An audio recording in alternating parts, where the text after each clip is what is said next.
Good evening, citizens, guests, council, and staff. Welcome to our meeting of May 5th, 2015. City Clerk, the roll.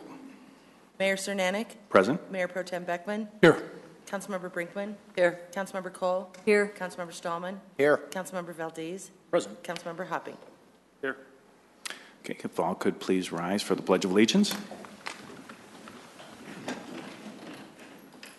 I pledge allegiance to the flag of the United States of America and to the republic for which it stands, one nation, under God, indivisible, with liberty and justice for all.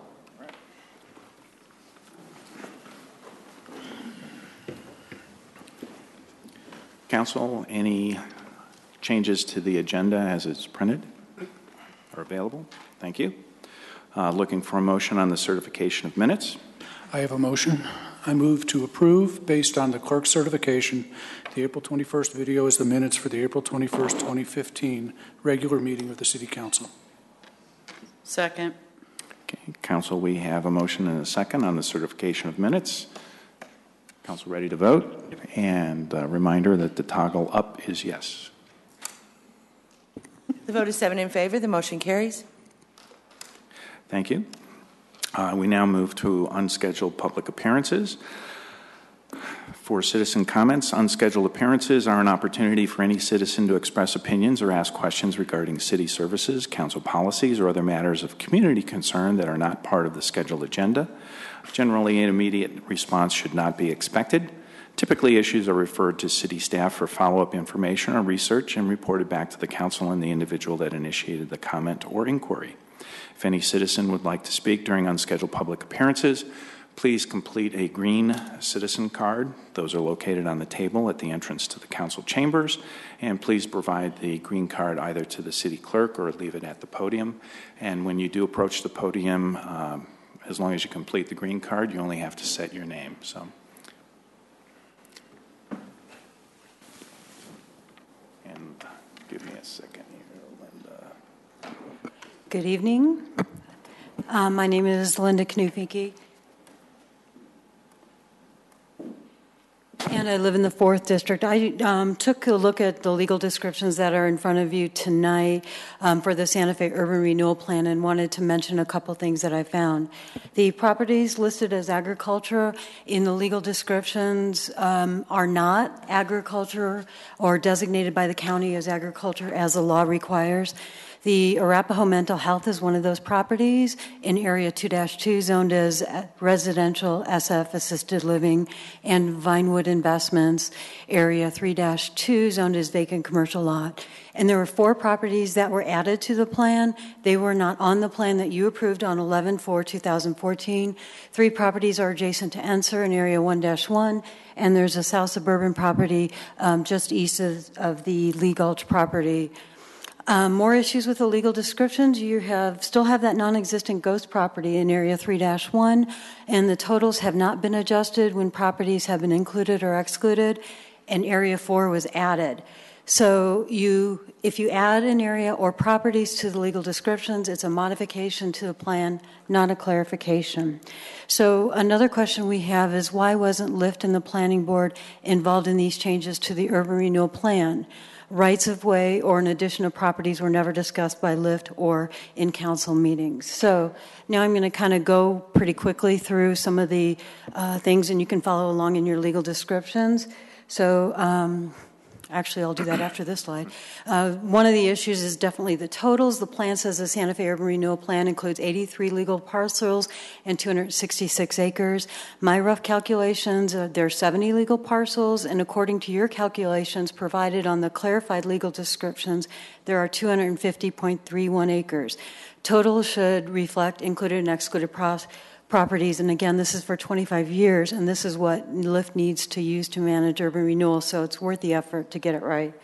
So in Area 1, you can see here the calculated area is not right. You added 3 properties highlighted in orange that didn't exist on the approved plan of 10-4.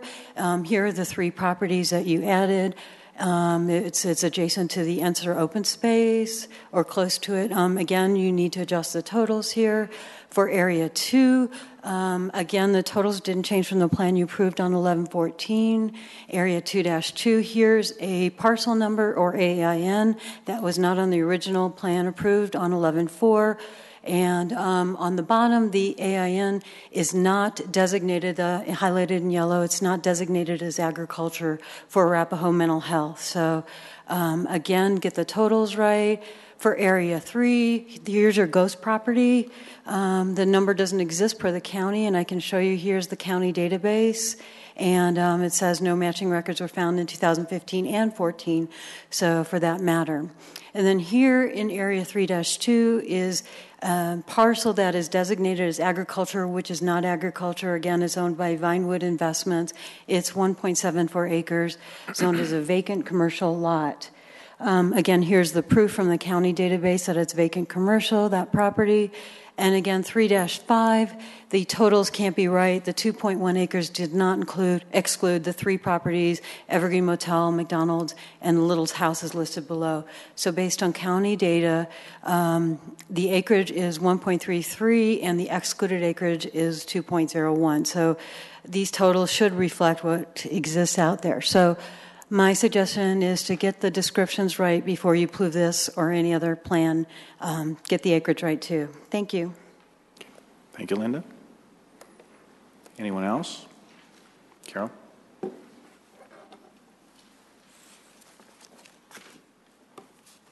Doug, I'm going to need the overhead.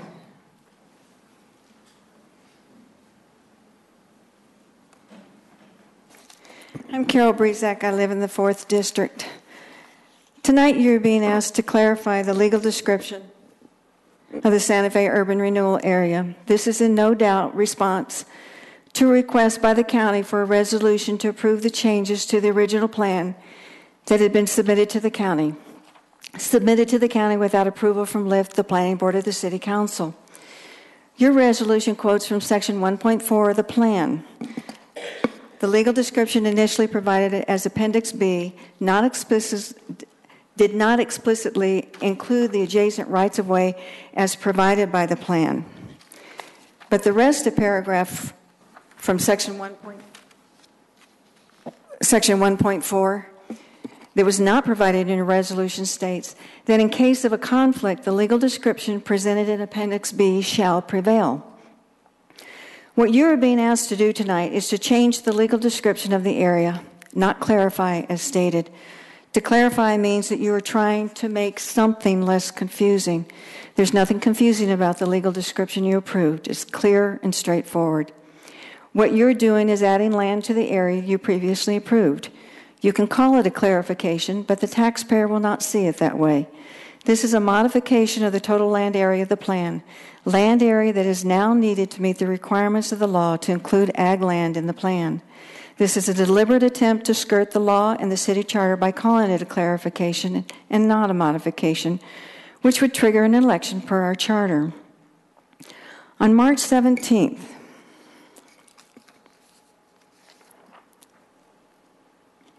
the exclusion of property from the plan was considered a modification. Why is adding property to the plan not also a modification?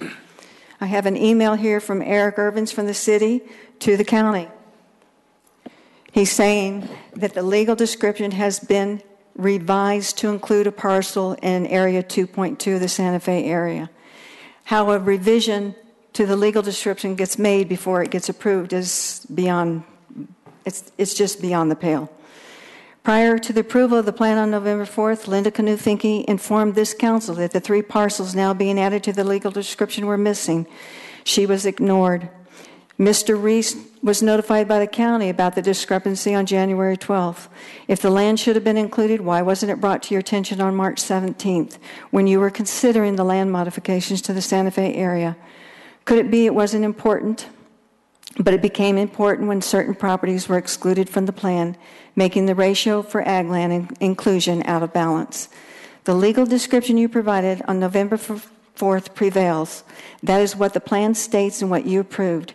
Any change to the legal description is a substantial modification requiring the same process the law established for the approval of an urban renewal plan, which is not done through a simple resolution in a single meeting. 3125-107 of the Urban Renewal Law states that upon the approval of a governing board of the urban renewal plan, the provisions of the said plan with respect to the land area applicable to the property covered by the said plan shall be controlling. I've lost my page.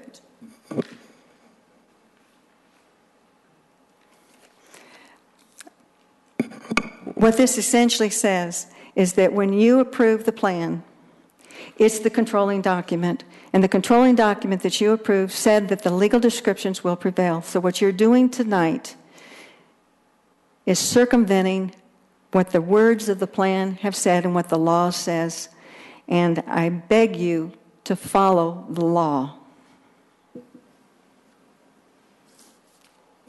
Thank you, Carol. Anyone else? Frank or Kent? Kent.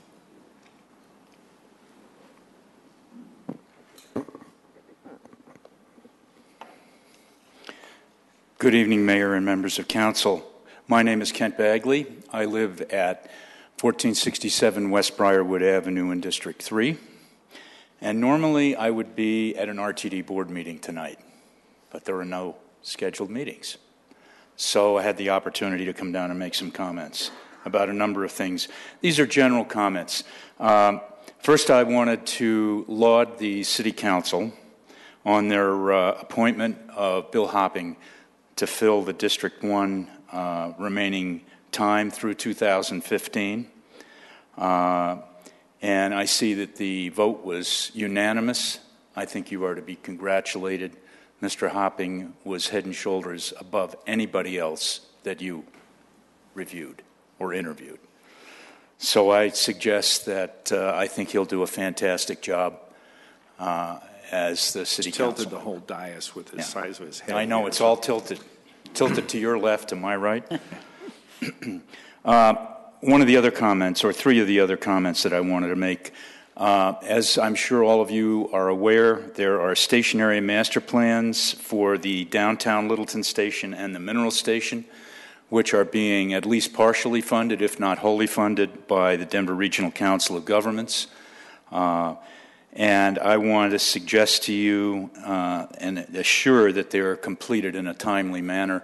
I see those as being really critical for the city, and I know the participation on the part of the Regional Transportation District in those two plans, even though we're not participating in the funding. It's a Dr. Cog activity, but it's very important. The city is presently in the process of reviewing the zoning ordinance at the present time and initiating an update to same for the city, and I want you to know that I'm pleased to be sitting on and having been appointed to that citizen committee to participate in that effort. Mm-hmm. And I think that my experience both as a consultant and planning director and a member of your planning board 8 years ago with Mr. Valdez provides me with some good insight and an opportunity, and I look forward to working on that. The other thing, I was made aware that two of the members of your community development department are leaving as of the 15th of this month. The community development director, Glenn Van Nimwegen, and also Jan Dickinson. Those are going to be some really big and critical shoes for the city manager to fill. And the reservoir of knowledge that Jan has is incomparable. So I know that that will be difficult. And I think Glenn has been on the staff for almost 5 years. And I've come to know him, and I think he's done a fine job. So I look forward to the people that you have that will replace those two individuals. Those are my comments, and thank you for your time tonight. Thank you, Kent. Frank?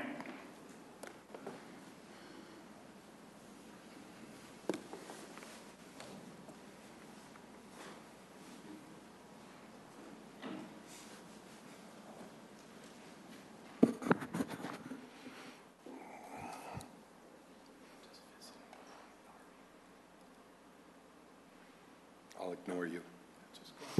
Good evening. My name is Frank Atwood, and happy Cinco de Mayo to everyone.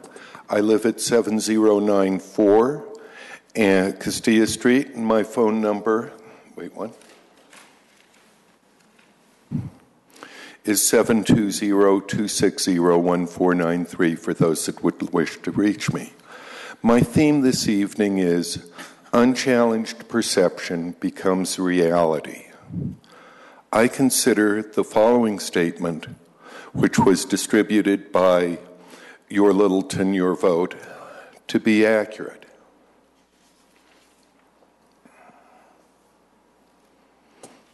Title of the piece, Why You Need the Right to Vote on Urban Renewal Plans.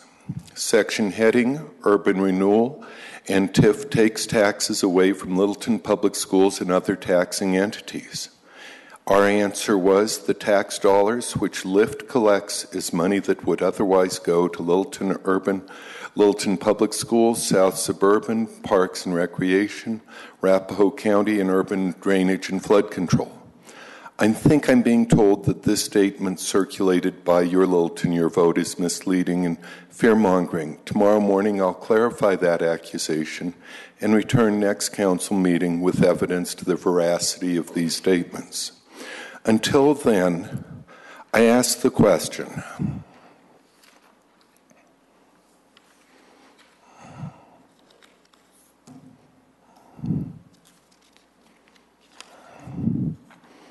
how could Littleton Strong waste verbiage opportunities on topless babes rather than challenging these statements if they genuinely believe the statements to be false?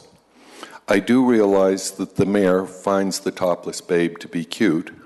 Maybe the topless babe is someone with a political pull, such as Stu Maher. Regardless, how could an advocacy group spend resources on topless images?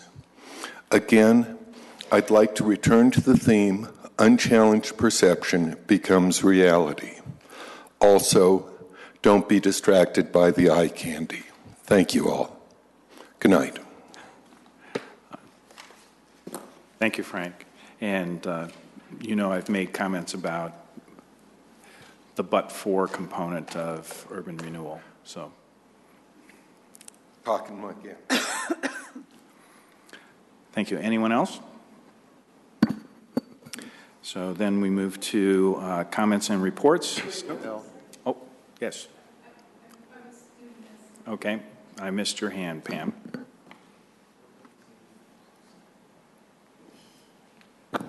Good evening, Council. My name is Pam Chadbourne. I live at Crestline in Nevada, a block and a half from here. There are two items on the consent agenda that I wanted to comment on because public doesn't get to comment on them otherwise. And I'm curious if the brightness can come up on my slide, yeah, or down. The first one is Resolution 29. It approves an agreement for public works services between Littleton and the town of Columbine Valley. And I'm just noticing at the end of February, that's when Charlie Bloston retired. And then March 23rd is when Mark Ralph was named as the new director of public works. But I don't think he started till the beginning of April. And then April 21st is when this IGA appeared. That's pretty fast work for the new director of public works. Or maybe there was something in the works before Charlie left, I don't know. But I'm going to ask you, please, in your discussion, help citizens and taxpayers understand the decision process, the impacts, and the risks of this IGA. It seems pretty clear the city of Littleton would have to hire more personnel and buy more equipment that's fairly expensive and house it and maintain it. And I'm curious how the prioritization of services would occur, and I'm sure somebody else who's better at this would ask even more questions. So I'm going to ask you on our behalf to follow that up.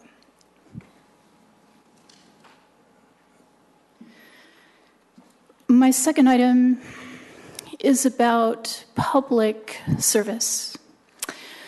And it relates to the letter supporting City Manager Penny as a candidate for a CML Executive Board. The statement is, Michael is an outstanding public service with a distinguished record. As a member of the public for the past 3 years, how have I been served? And how do I regard other members of the public as having been served? Citizens voted and passed limits on executive sessions November 5th, 2013. And I regard this as the beginning of a war on citizens.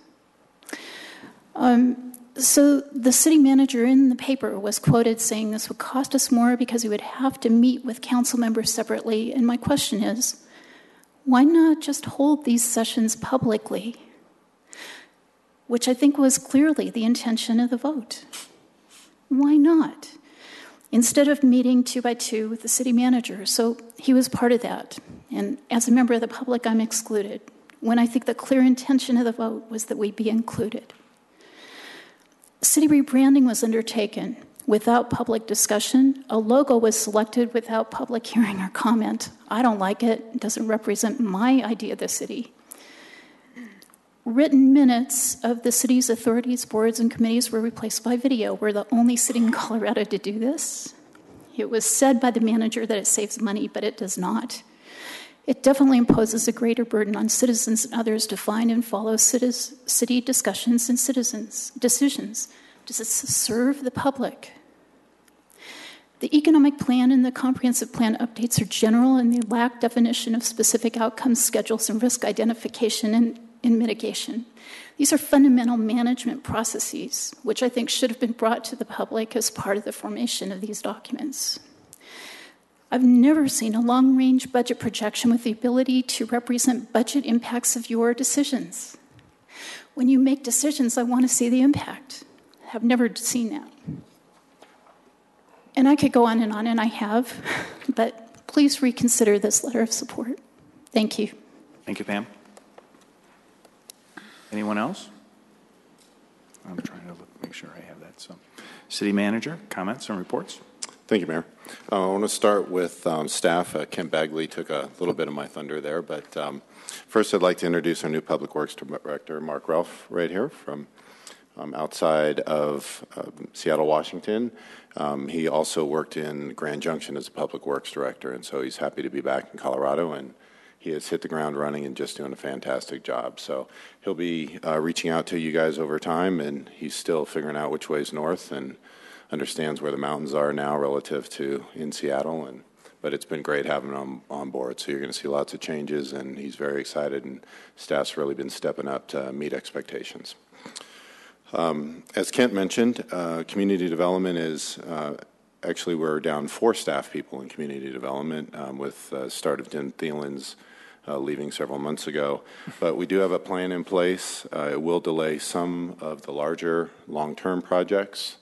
We're going to be focusing on the customers that are in the pipeline and making sure that those folks, their expectations are met around timing, both in the building world and in the land use development world.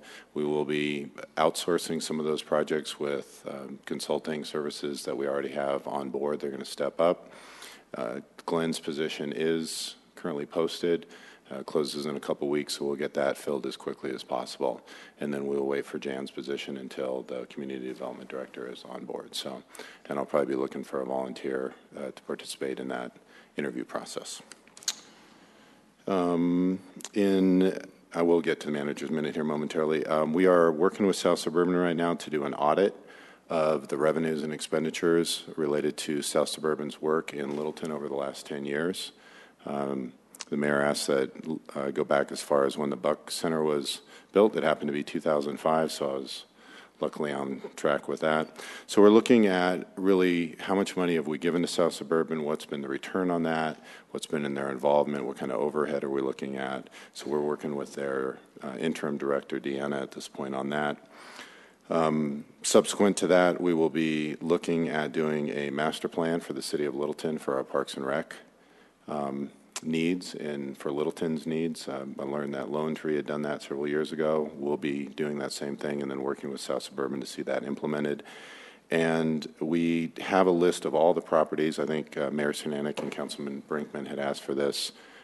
probably over the years, but we have a list of all properties in the city owned by South Suburban versus owned by us.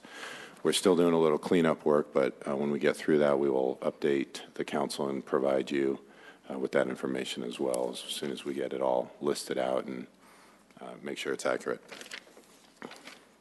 And then moving on to the manager's minute, I think Doug's with me here. We had the inaugural First Friday Walk was held May 1st, and we're hearing great things. One merchant reported that 100 people attended her gallery alone, which led to a big increase in sales for the night, and she's thanked the city to helping promote the arts in Littleton. We received, I think, at least 3 or 4 emails like that from the arts group downtown. The Littleton Police Department welcomed its 2 newest members last week. Well, we're pretty sure they're old enough to be law enforcement officers, but we're not sure. We're double checking the background checks on them. Officer Brett Pinover joined us from the Blackhawk Police Department, and Officer Cliff Cox joins us from the Nashville Police Department. Can you imagine the popular Keep Littleton Beautiful summer cleanup and recycle program will begin taking calls June 1st. Schedule an appointment for a crew to haul away old appliances, used tires, discarded furniture, refrigerators, and more. A former Littleton resident, Riker Lynch, is a finalist on the TV hit show Dancing with the Stars. The producers contacted us to get video footage of Littleton. The episode will air the week of May 11th. Be sure and watch for Littleton in the spotlight. 924 people participated in, now we know who watches Dancing with the Stars here. 924 people participated in activities celebrating Bemis Library's 50th anniversary during National Library Week. This is an astonishing 300% increase over the National Library Week activities last year. Over 1,000 people received free income tax assistance at Bemis Library, which was a 12% increase over last year. And public notice here, citizens interested in running for the City Council should begin thinking about it now. You can join City Clerk Wendy Hefner right here at the Littleton Center in the Community Room on Thursday, June 25th from 6 p.m. to 7 p.m. for a public forum for potential City Council candidates. And this is going to be about the procedural components of running for council. Phase 3 of the River Enhancement Project is completed and the heavy equipment is out of the park.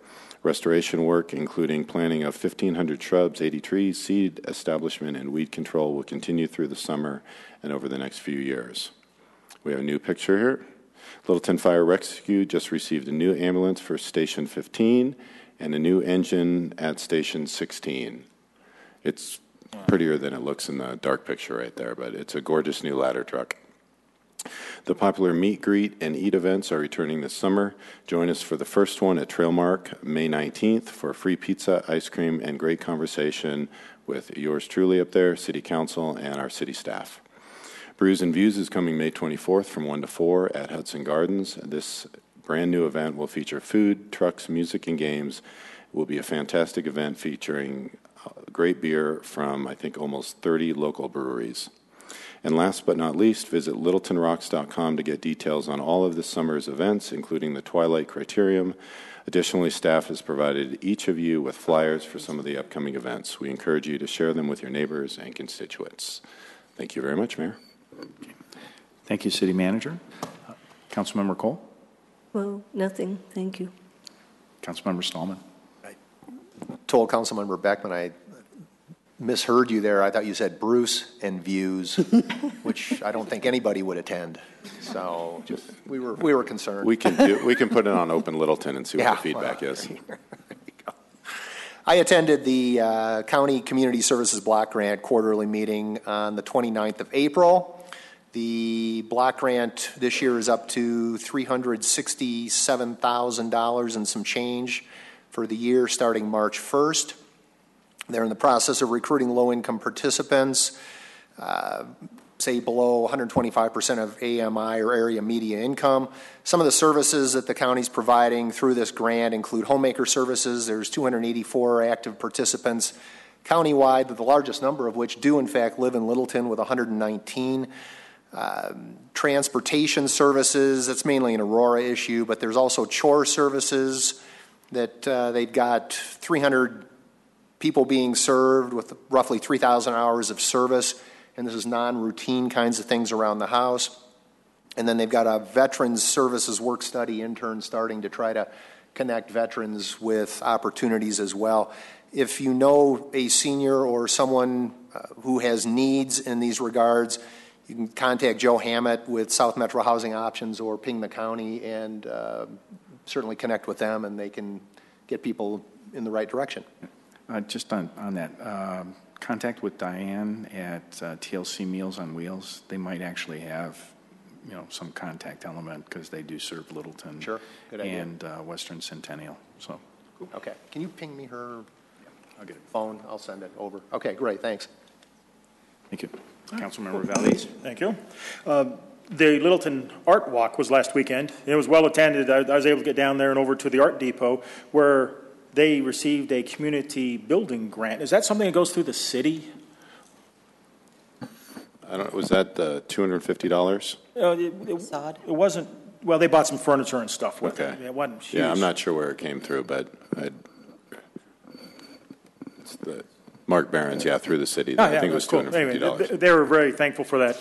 So I just want to point that out. So cool. That's it. Okay, thank you. Councilmember Brinkman?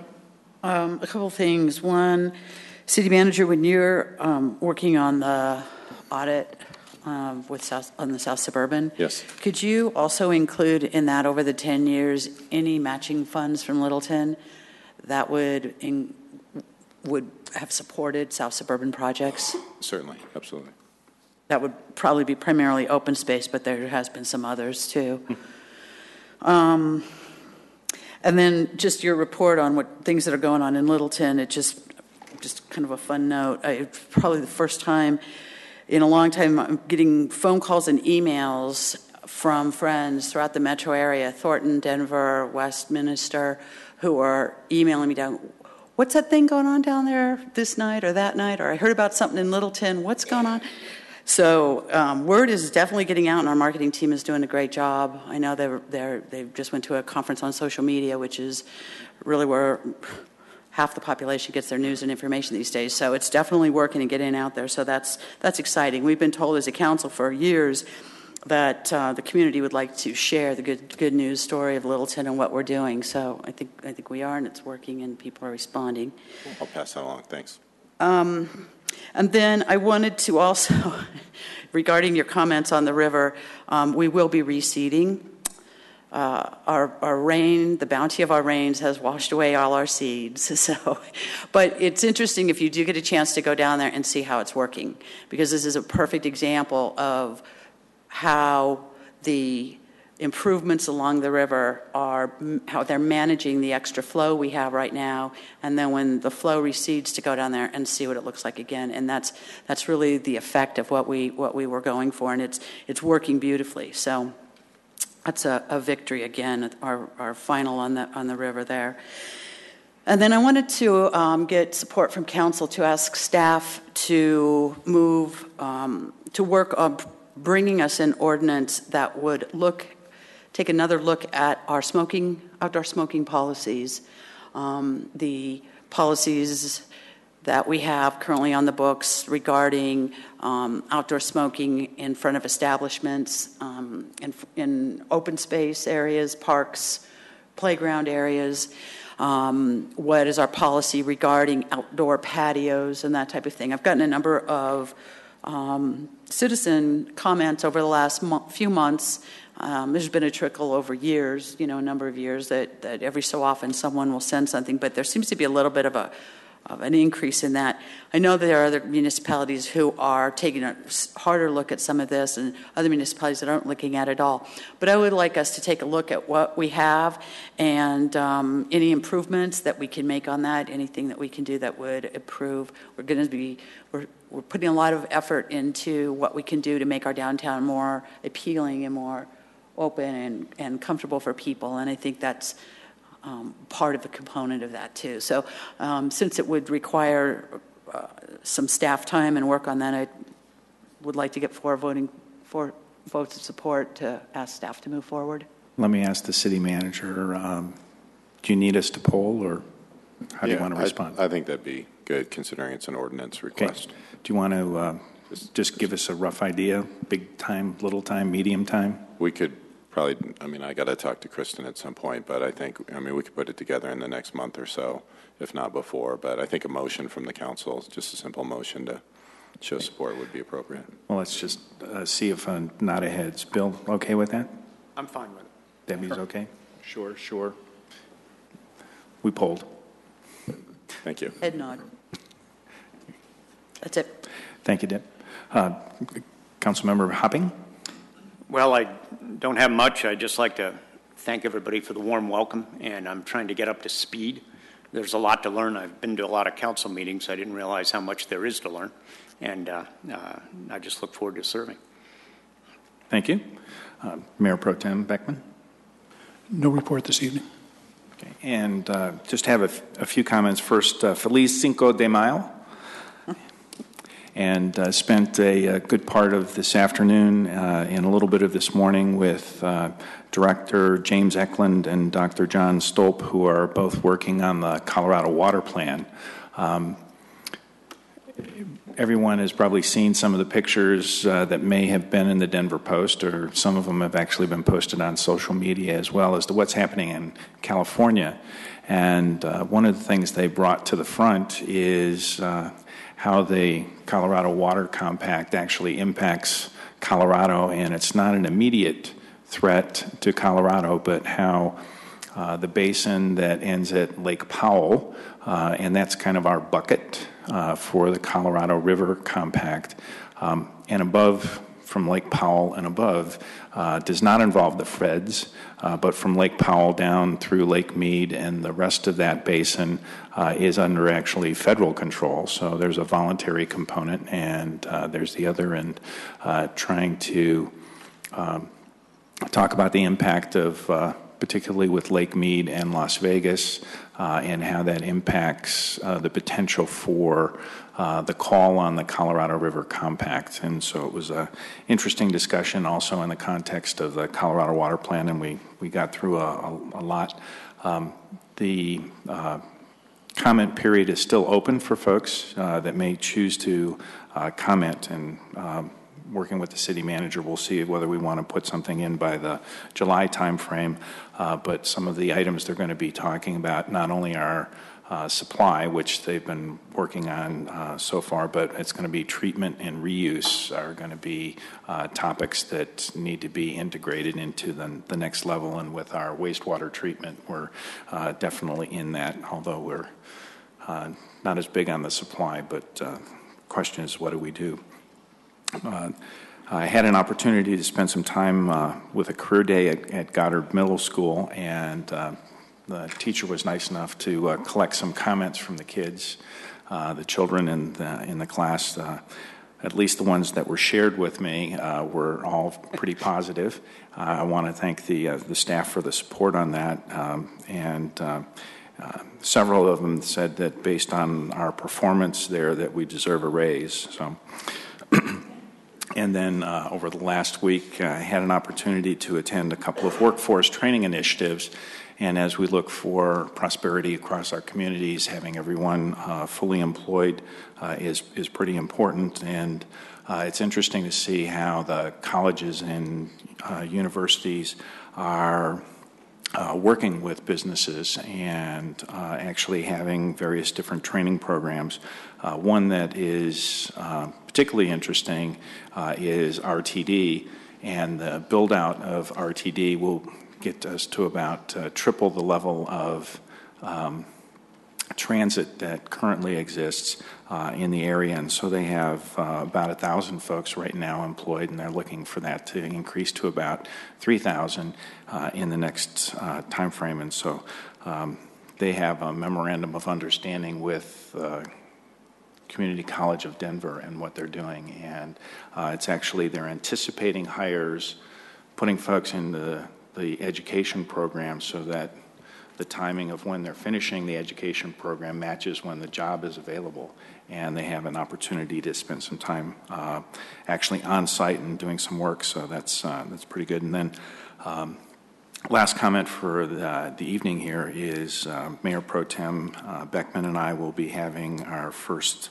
coffee with council on May 14th, the morning, and that's from 7 to 9 at the Starbucks at Safeway, which is at Mineral and Broadway. So thank you all. Now we come to consent agenda. Consent agenda items can be adopted by simple motion. All ordinances must be read by title prior to a vote on the motion. Any consent agenda item may be removed at the request of a council member. Planned on the agenda, we have 5 consent agendas items, first of which is Resolution 29-2015. This is a resolution of the City Council of the City of Littleton, Colorado, approving an agreement for public work services between the City of Littleton and the town of Columbine Valley, and this is for a cooperative agreement for services. Item 7B is Resolution 32-2015. This is a resolution of the City Council of the City of Littleton, Colorado, clarifying the legal description of the Santa Fe Urban Renewal Plan area. I'm going to pull that one and look for Attorney Kaufman to maybe make some comments in the context of some that we've received. Consent agenda item 7C is ID 15-80. It's a motion to approve authority, boards, and commission appointments. Side comment on this, we had 8 applicants, 7 interviews, 5 appointments, and there was another quality group that we had. Excited about the interest of folks and their willingness to serve and look for those that may not have been appointed to also look for possibilities in the future. Consent agenda item 7D is ID 15-115. This is a letter supporting City Manager Penny as a candidate for CML Executive Board. Item 7E is ID 15-116, is a letter supporting Mayor Pro Tem Beckman as an alternate for Dr. Cog, and that's filling a vacancy that we have. Council looking for a motion to approve consent agenda items 7A and 7C through 7D, through 7E. So moved. Second. Okay, Council, we have a motion and a second. Sorry. The vote is 7 in favor. The vote is 7 in favor. The motion carries. Yes. And Lift Attorney Kaufman, if you could please approach. And, you heard some of the earlier comments. If you could maybe illuminate us. Absolutely. Good evening, Mayor and Council. Corey Hoffman of the law firm of Hoffman, Parker, Phillips, or Parker. We just changed our name, so I'm going to get it right. Hoffman. I get it wrong Parker, all the time, Wilson, and Carberry.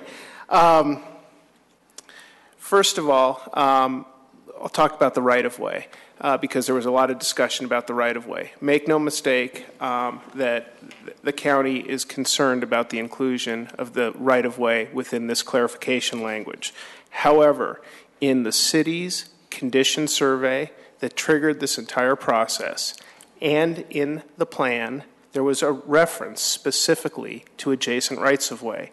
The maps included the rights-of-way within the description of the plan area, and the legal description didn't include them. So to the extent this is intended to clarify, it clarifies what the language in the plan said. The speakers are absolutely right that the language said in the event of a conflict that the legal description should control. And that's why the clarification is necessary, to assure that the legal description comports with the language in the plan. And so that is why certainly it is our opinion that you can make the determination that this is in fact a clarification. If you were to exclude the discussion about the right-of-way, the city has been discussing with the county trying to determine what we agree on and what we disagree on, so that for purposes of the litigation that we are engaged in about whether the agricultural land can be included and whether or not it includes urban level development within the meaning of the statute, we can reduce the areas that we agree and disagree on so we can present to the court an issue for the court to decide. Undoubtedly, this issue about right-of-way will not be something we agree on. But the way in which the description is provided, where there is a reference specifically to ag land, is not only consistent with the statute, but was an attempt to make this entire process easier in working between the city and the county to determine which lands are part of the ag land and which are not. The reference to Eric Irvin, he has been the city representative in having these conversations along with the county. If you look at the description, we provided that description to the county 2 or 3 weeks ago. And again, there is a dispute about the right-of-way, but the remainder of the parcels we are working on to figure out whether we can narrow the issues. The final point I would make is there was a reference to the zoning of the property. The zoning of the property doesn't matter when we're talking about the definition of agricultural land within the meaning of the urban renewal law. The meaning of ag land within the meaning of the urban renewal law is whether it has been designated as ag land within the 5 years preceding the adoption of the plan. So the discussion about whether or not it's zoned a certain way just isn't relevant to the determination. Okay. Questions from council? Yes. It was mentioned that there's 3 properties, I think it was, added to the map from what we had from, I guess, 11/4/14 and 3/17. I didn't go through and look at every parcel, but has anything been added to this map? That is the first I've heard of that. What I can tell you is that there is the county and the city have been working together to figure out within that broad area which parcels are included, and trying to comport the city's determination of parcels with the county's determination of parcels. I have to assume that was part of that discussion because we, again, provided this to the county 3 weeks ago, and that issue has not come up. Thank you. Okay. Any additional discussion or questions? Yeah, I remember in the chamber when we were having the hearings previously, I think I asked the question, future additional property changes, adding property to the plan. At that time, my question was, would it require a vote of the citizens at that point because it would be a subsequently significant modification? And the answer at that time was that an addition is a significant modification, a deletion not necessarily because of the modifications that you're talking about. It seemed a little complex, except for it was pretty clear about that being the addition being a significant modification. Can you clarify that for me? I can, and I think that goes to the point about what the original plan indicated, and that's why this is characterized as a clarification as opposed to a modification. If you look at the text of the original plan as adopted by this council, it talked about adjacent rights-of-way. If you look at the text of the condition survey and where the blight factors were found, it talked about many of those blight factors being within the rights-of-way.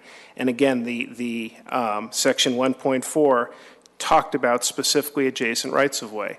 So this modification is intended to make the description comport with the text of the plan as opposed to adding land. Now, does the legal description itself add land?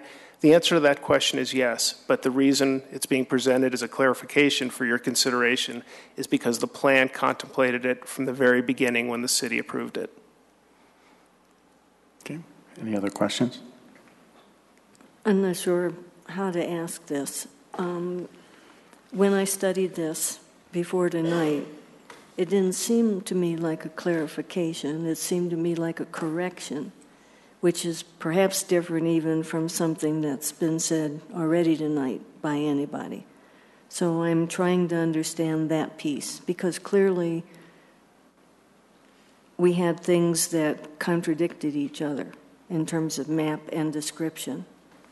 So can somebody answer that? I can certainly try. It is a resolution clarifying the legal description to assure that it comports. If you would use the terminology correction, I don't know that I would disagree because, again, it's to me the same legal effect. It's assuring that the documents match, that the legal description describes what the plan said it should describe. Either way, I would suggest this council has the ability to make the legislative determination that this correction or clarification is consistent with the plan as adopted and therefore not a substantial modification because it's what was always contemplated by the text of the plan. And my last question, or my question, Corey, is on the ghost property. I remember that there was some testimony regarding a particular property that was double identified by a property owner. And they were looking at that. And so, to some extent, I'm not sure it's a ghost property as much as it's a double identification that they have in their own records as a property owner versus those otherwise. Is that roughly correct? I don't know. It could very well be. I know that the purpose of this, in addition to the clarification regarding the right-of-way, is ultimately to have a description of the plan area that includes everything that the council has done thus far. And what's driving this is not necessarily the lift board looking at this. This is in the dialogue with the county and trying to work with the assessor's office on identifications. And we are continuing to do that. Okay. Thank you. I have a question. Unless. This is for our city attorney. So if it turns out that there were 3 properties added, since we don't have a confirmation that is 3 weren't added, what effect will that have? Will it trigger an election? And if we pass the resolution as it is now, will that also trigger an election? I'm actually going to defer that back to our special counsel on urban renewal, Corey, to answer that. But he's the counsel for LIFT. Our city doesn't know that? He's here asking as special counsel to my office on urban renewal matters. Thank you. And again, because this is intended as a clarification, it is not intended to add any property that was not contemplated to be included within the original map area, and it does not include any of the properties that were asked to be deleted. Then my advice would be this does not create a question that would be submitted to the electorate under the new charter provision. So if we were to go back and find that there were properties added, what then? Again, the properties, if added, were within the original plan area. That's the difference between a legal description as opposed to parcel numbers that are within that plan area. So that's why I would suggest they aren't being added. There may be parcel numbers that were not included, but my understanding is they were included within that description area from the beginning. Right, thank you. Oh, well, I'm sorry. The other part was, does this trigger the election? Based on that, the answer would be no. Thank you. Okay, thank you. Thank you, Corey. Council looking for a motion? Move to approve Resolution 32-2015, resolution of the City Council of the City of Littleton, Colorado, clarifying the legal description of the Santa Fe Urban Renewal Plan. Second. Okay, Council, we have a motion and a second. So, Council, comment? Can I amend? You can look to make a motion. Well, I was just asking because we're ready voting here. I would like to substitute the word correcting for clarifying. I move to substitute the word correcting for clarifying. Can we ask a question on whether that's material?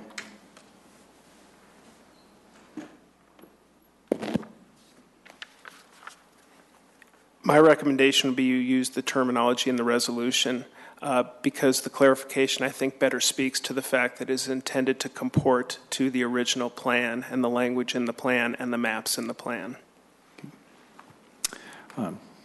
Any council to second? Seeing none, we're back to the original motion. Council ready to vote? The vote is 6 in favor, with Councilmember Cole voting no. The motion carries. Thank you. Council, we now move to this, Ordinance 8A, Ordinance 25-2015. This is an ordinance of the City of Littleton of Colorado, City of Littleton, Colorado, adding a new Chapter 7 to Title 4 of the Littleton City Code concerning repair of construction defects. And as we've gone through this, first there will be staff report, then there will be the opportunity for questions from council. Then we move to the public hearing, opening and hearing, and then closing that. Then we will move to the council discussion with or without a motion on this. But the basic piece of this is very much driven by the fact that construction defects is not something we're looking to encourage. What we have is, at least in my duration on council, as far as residential questions, the biggest one and most frequent and across a diverse set of groups that I've had is what is being done to encourage ownership, home ownership in Littleton that will get at the diversity of housing stock that we would like to achieve. And what this is a recognition that there is a distortion in the market. And as of yesterday, the legislature not only is not acting this year, but based on the comments of the Speaker of the House, she is saying she is not confident that anything will happen next year as well. So that as a backdrop, Deputy City Manager Broughton. Thank you, Mayor and Council. Mayor Cernanek just gave my entire presentation, so thank you. Quick run through of what you've got before you. So the policy question tonight is, of course, do you or do you not support an ordinance concerning the repair of construction defects? And I'll provide a little bit of background and then provide some data on what's occurring in Littleton as well as the metro area, and then we can open up for questions. So first off, I've noted here the three state statutes that currently govern this section. The legal side of it, if there's misrepresentation, or if there's a issue surrounding the rights of HOAs. If you remember, you've had before you a number of developers who have brought forward rental developments, and the concern was at that time, both from you as well as a number of Littleton residents. Why are we getting all these rental developments? We need a diversity of housing stock. We need opportunities for folks to get into homes, to start our homes, to obtain that American dream. Why no condo development? Some will argue this point and argue that it's market driving it. In some instances as well, there's an overly litigious environment on this. And currently, according to Dr. Cog, just to write insurance for some of these condo developments, they're looking at 25 to 45% higher premiums than there are in other states. Additional background, Council adopted on the consent agenda back, I believe in December, a resolution in support of reform at the state capitol. Just as Mayor Cernanek just covered, the legislature has failed to address this issue again in 2015 and likely will not be addressed in years to come.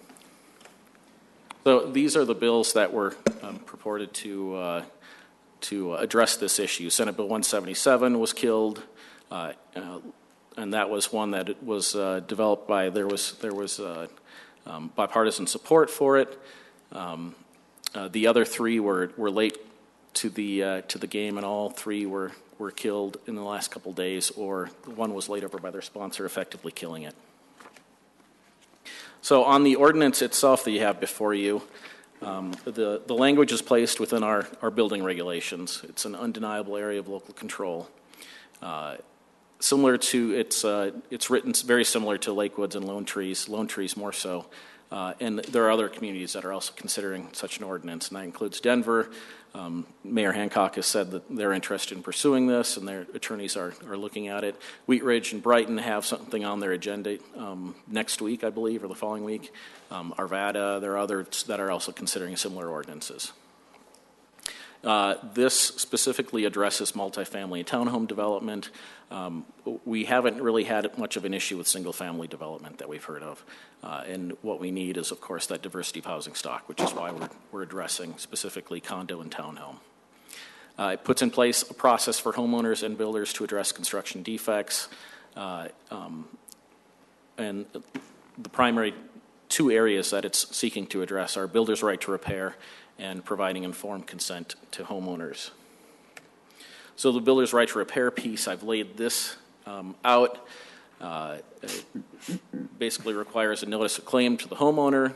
Builder acknowledges that claim, and there's time frames that are in the ordinance. So the builder acknowledges the claim, provides plans and other materials if requested regarding the homeowner's property. They may inspect the property. Failure to meet some of these time frames, it means loss of protection to the builder. Builder may offer repair with scope, defining the scope and the timing. Builder conducts the repairs. Those repairs are reviewed. If in good faith those repairs do not resolve the conflict, the claimant then may proceed with action. With the informed consent of homeowners, this has been an issue, and this is one of the items that was addressed by Senate Bill 177. HOAs can basically enter into a lawsuit without the homeowners even knowing at times that lawsuit is occurring. So what this ordinance would address is it requires the HOA board to obtain written consent of homeowners holding the majority of the voting rights in the association prior to filing suit. It also has a provision in there, too, that if HOAs can't remove or they must abide by the mediation or arbitration provisions within their documents for the community documents, the common interest community documents. And so some background on some of the housing data, and this was requested specifically by members of council. Some housing units. This is what we've looked at for the last 6 years. You have listed here multifamily, what's been approved, what's actually been permitted, and then the single families that have been permitted. So overall, multifamily approved 1,316. Multifamily permits 919. And single-family permits 34, and we expect about 165 permits here shortly from Littleton Village to come in. So we've included those as well. So if you include those, 199 single families.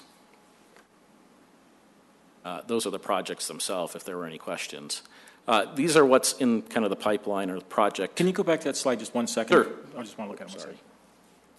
So it kind of gives a breakdown of the projects themselves. So this 457 includes Littleton Commons, Nevada Place 2.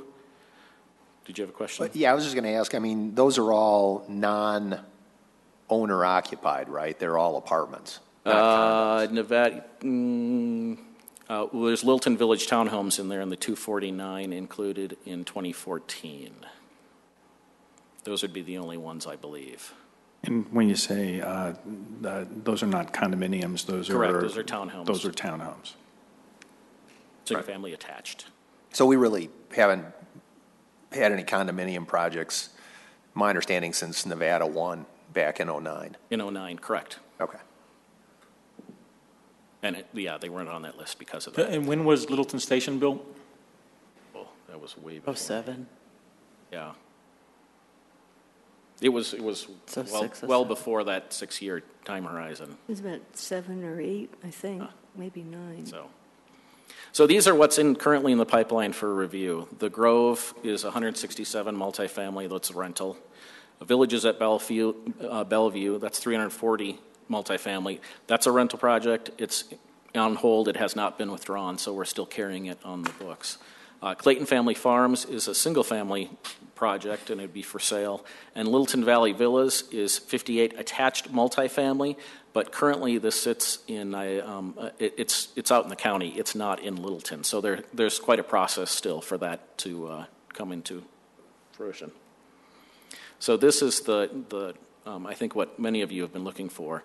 Approved multifamily for sale in the last 6 years, from 2010 to 2015. You've approved 184 in those projects that are listed there. The total that have been built have been 2 units, and that's 1 duplex. And then there's also a duplex under construction. So that illustrates the issues surrounding multifamily for sale units in Littleton. Total units by type. This ranges back from 1990 to 2012. So the multifamily, the biggest year peaked at 679 multifamily units in 1999. Single family attached, the last greatest year that we've had, I think Littleton Village will change this, but was 2001, and single-family detached was 321 back in 96. Here's our split in the number of properties that are owner versus renter occupied, ranging from 1990 to 2011. This is the most recent census data that I could get. Percent owner versus renter occupied, we're pretty steady, right around 60-40 split over the last 20 years, 30 years. South Metro housing options, there was a request for kind of an explanation of what they have available for low-income or affordable units. And with the units that they manage, as well as the voucher programs, they have a total in their capacity at 1,230 units. And those units were included in the previous number? Yes, they would have been, with the exception of the vouchers, because that's a Section 8 program. Those are transportable. So this was just reported today. Average sales, single-family detached home in Metro Denver. The price for such a home in last month was $402,000. It's an 11% increase year over year. Same for condo development or condos or townhouses. They're looking at $256,000. It's a 13% increase over the last year. Right now, Colorado is the highest rate of home price appreciation in the country. So it's the affordability of a house is an issue in the state. And condo construction in Metro Denver in general. For 2013, 2014. These were numbers provided by the Metro Denver EDC. So those four jurisdictions had a total of 287 units built. The remaining cities and counties had 0. So in the entire metro area, 287 units were produced. How does that compare to, do you have any order of magnitude in terms of total residential construction? I mean, are we talking, 1-2%, something like that? It was reported in the paper today. I want to say it was the average for this year. It was 1.1, 1.3, something like that percent. Yeah. Okay. So it's a relatively small percent. I may have that percent wrong, but I just kind of recall it from the top of my head. Okay. And then that's what I've got. If there are any questions, I'm happy to answer those. Councilmember Hopping. Mike, you mentioned that a homeowners board can send these to litigation if there's a construction defect, as the law is currently. What's the minimum size on an HOA board? Is there a minimum size? I believe it has to be 3. Okay. I'm looking at our attorney. And is there any law proportionality if you have 10 condos versus 150 condos? Do they have to have a certain number of board members to go with that?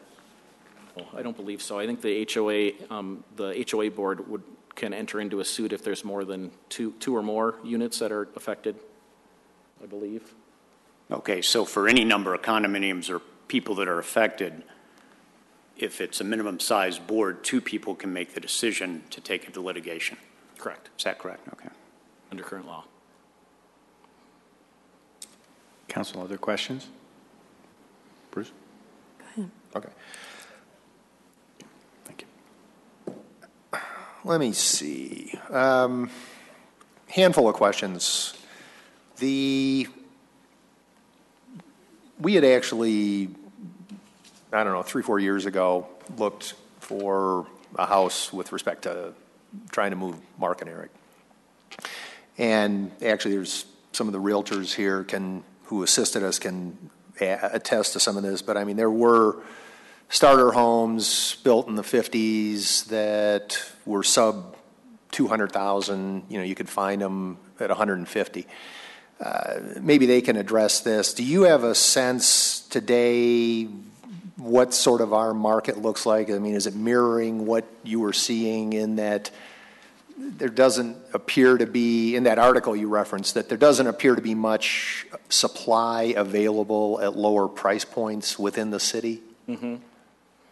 I have some market data that was handed to me by Smedra, so I would let the realtors. That's fine. Yeah. comment on that when they get up here. Okay, but from what you're aware of, based on what you do on a day in and day out basis, I think we're going to end up hearing at some point that maybe there's no demand for condominiums. How would you respond to that? I think that's false. We hear a lot from folks who are interested in Littleton and have a hard time trying to find a home here, whether it be a single-family home or a condominium or a townhouse. The available market just isn't there. Okay. Oftentimes you hear of people paying well beyond the list price for a property in town. Okay. If we go to the ordinance itself, again, some of the enthusiastic emails we received suggested that we're depriving people of the opportunity to exercise their rights with this ordinance. I went back and took a look at just some of the history of this whole thing. You had some of it in your first slide or two there. But as I understood it, the Construction Defect Action Reform Act of 2003 basically, let's see here, prior to 2003, a lot of claims were being valued at higher than the cost to build, and builders were having difficulty managing risks, insurance carriers pulled out, so forth and so on. This Construction Defects Action Reform Act limited recovery to actual damages, provided for a pre-suit notice of claim process. Damage caps, including attorney fees, were mandated at $250,000. Let's see, for any viable Colorado Consumer Protection Act claim. And basically, that sort of provided some sense of, certainty, measure of certainty to the construction industry and remedies to homeowners who had valid claims. Apparently, the environment changed in 2007 with the Homeowners Protection Act of 2007, and as a result of that, a handful of things went sideways in terms of there couldn't be any containment of potential costs that weren't subject to this CDARA, the Defect Action Reform Act. The pre-suit notice of claims process, ability to recover actual damages was capped, but apparently that it really opened a can of worms with respect to warranties and what was expressed versus implied and so forth and so on.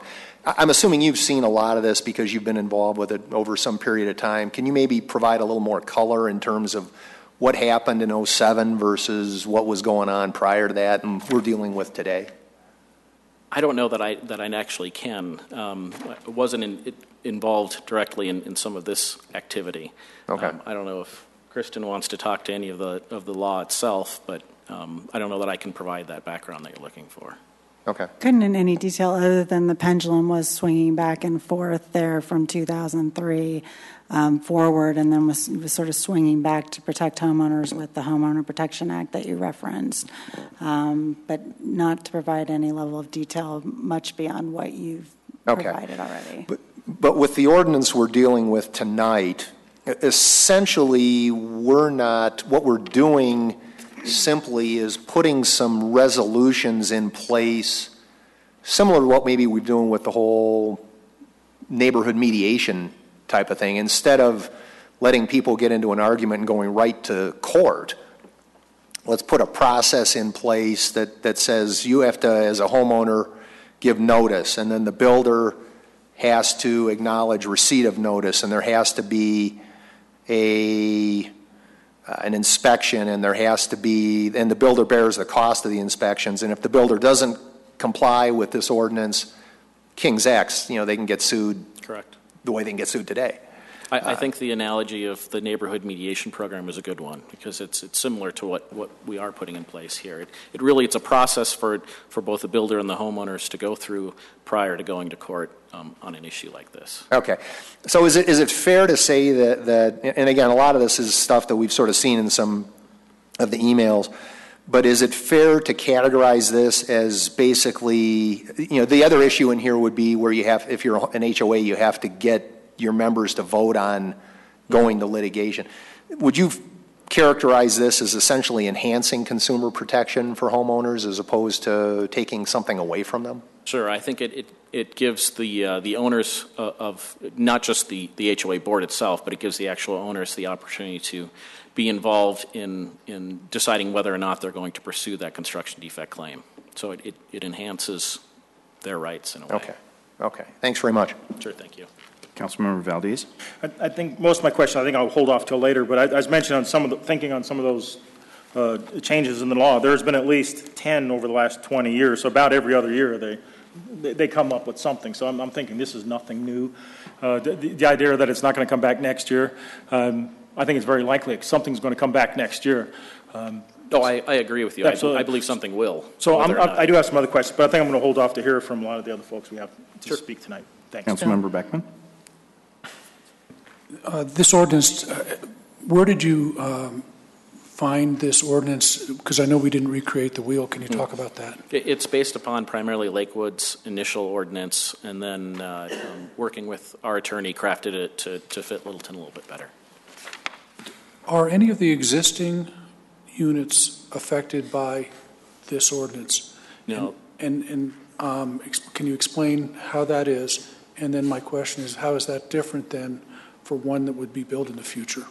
So the current units would be governed by the existing law. This would go into effect in 7 days if passed. And so units that were constructed after that time frame then would be under this law.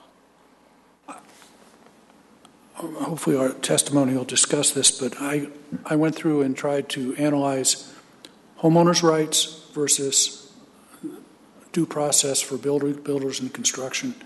And I find that we address both in here, and there seems to be, with the time frames, with the requirements for performance, the requirements for notification, these are the things that seem to be missing, and why there was a sense of some that it should be changed at the legislature.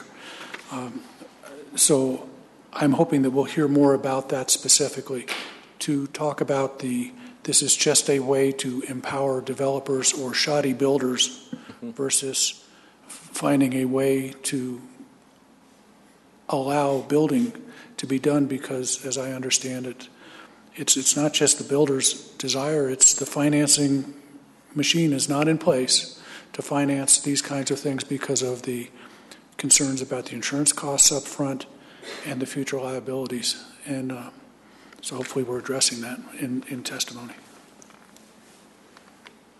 Deb. Councilmember Brinkman. Deb's okay. Mike, you mentioned when you first started talking, and then it's also in our communication about the city's building regulations and our building department and the, as you call it, unquestionable local control. So our building department, we have a rule book that's followed. We have ample staff. Anybody that's done any kind of improvement on their home at all knows that you have inspectors, and you get told yes, you get told no. So is there any sort of change in that operation or change in that procedure between what we have been doing and what we would be doing based on this ordinance? No. We continue to inspect properties just as we have, and it's a very comprehensive process. All building is permitted within the city and inspected, for that matter. So here's a question, though. So you've got a condo complex that goes up in a year or so, and everything went through and it got coded and it got permitted and everything was signed off. Certificate of occupation, they got sold the places, people moved in, and then windows started cracking or sidewalks started heaving. So that they followed all our rules and did everything correctly, and then so now here we are. Say next month, if we do pass this next month, somebody wants to build some condos, we go through the same process. So our building process isn't something that stops problems from happening. Talk Correct. about what yeah, role. and there may be instances that things that we don't inspect. If there are maybe there's a soils issue that we don't know about, that may cause that heaving or that sinking of a foundation or the heaving of a foundation. So there are things there that isn't covered under our building process. So are most defects based on something outside of a building code? That I couldn't tell you. Thank you. Councilmember Cole, any comments? Okay. She did spark a question. I did have two additional questions. Is there, with all the overlaying of these laws over a long period of time, is there currently any provision for negotiation or cash settlement or anything before someone goes directly to a lawsuit, or is it most often that people go directly to a lawsuit? Do they try to negotiate? Give me the story of what happens when something is discovered. I'll defer to our city attorney. So currently, under state statute, the Construction Defect Action Reform Act, the process, there's a very similar process in that the claimant provides a notice of claim to the builder. Builder has a right to come out and inspect, and then the builder can make an offer for a cash settlement, or they can make an offer to repair. And then the claimant can either accept the cash offer, they can accept the offer to repair, or they can proceed to litigation. And so that's the difference between our ordinance. It's one of the differences between our ordinance and the state statute, is that our ordinance, as drafted and is being presented to you tonight, gives the builder the absolute right to repair. It doesn't allow that claimant to choose to go straight to litigation. Okay, and also, is there the right of a single homeowner in a condominium association to take action, say if they have a construction defect that is not shown up in the other units? Or does it take the action of the entire board based on the entire facility to allow that to happen? No, so as an owner, if you had a problem in your unit, you could bring a claim. But the difference is that if you're in an HOA and there's an issue with two or more units, or an issue with some portion of the common community, the pool or the clubhouse, then the HOA board can take that claim. That's the difference. Okay, but if you have two adjacent units, say, that have a leak that only affects those two units, I assume those two units could join in their own action separate from the homeowners association. Correct. Under our proposed ordinance. Under our ordinance or under state statute? Either one. Correct, yes, either one. All right, thank you. Councilmember Valdez. Bill pretty much asked the question I was going to ask, but the other thing I was thinking of, though, on the latent defects, because this is only good for 6 years, is my understanding, right? I mean, that's the repose, the period?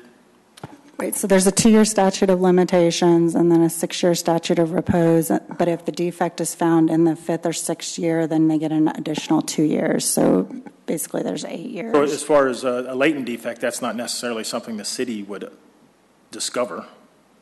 So even we can do all the inspections we want, we wouldn't catch everything. That's all there is to it. Agreed. Absolutely. All right, thank you. Okay. And then, Mike, you can leave this for later, but I'm not sure how familiar you are with the development of Lakewood's ordinances and how they've dealt with that, and the extensive discussions that they've had across the coalition groups, various different stakeholders in development of that. Do you want to comment on that or leave that for others? I will leave that for others. Okay. Council, any additional questions? Okay. Thank you. Seeing none at this point in time, it is now 7:53. I will open the public hearing. We have 9 on the list for comments this evening. And what I will do is I will read the first one and the second one so that folks can proceed to hopefully be on deck and be ready for that. I will ask you, if you've provided an incomplete address, to please complete that address, because we're not looking for the green cards on this. Kind of pun intended, I guess. So With that, and there is a 4-minute limit on comments this evening. First up will be Tatiana Martin, listed as zip code of 80524. So Tatiana, if you could complete the address when you get up there. And then Marie Sonnen of Arvada. Welcome, Tatiana. Well, good evening to you guys as well. This is my first City Council meeting here. I do have to disclose that I am on the Affordable Housing Board, the Vice Chair of the City of Fort Collins, and I also work for the South Metro Denver Realtor Association. But tonight I am here just talking as a private citizen. I really do strongly support this ordinance going through. While the bill did fail at the state level, I think Littleton moving forward with this will be a strong front runner to promote housing affordability. By passing this ordinance, we will be encouraging housing affordability for all wage earners while strengthening the economic development of Littleton.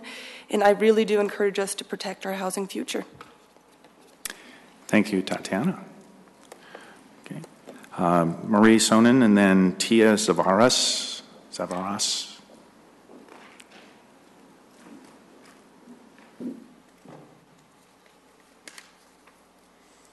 Hi, my name is Marie Sonnen. I'm a CPA in the state of Colorado, and I have a diverse background. I worked in audit with Price Waterhouse. I worked in oil and gas for 10 years downtown, forensic accounting in New York. I'm currently the controller and business manager for the law firm of Benson, Crane, Storts, and Nelson. We do construction defect on behalf of homeowners and homeowner associations that deal with really terrible problems.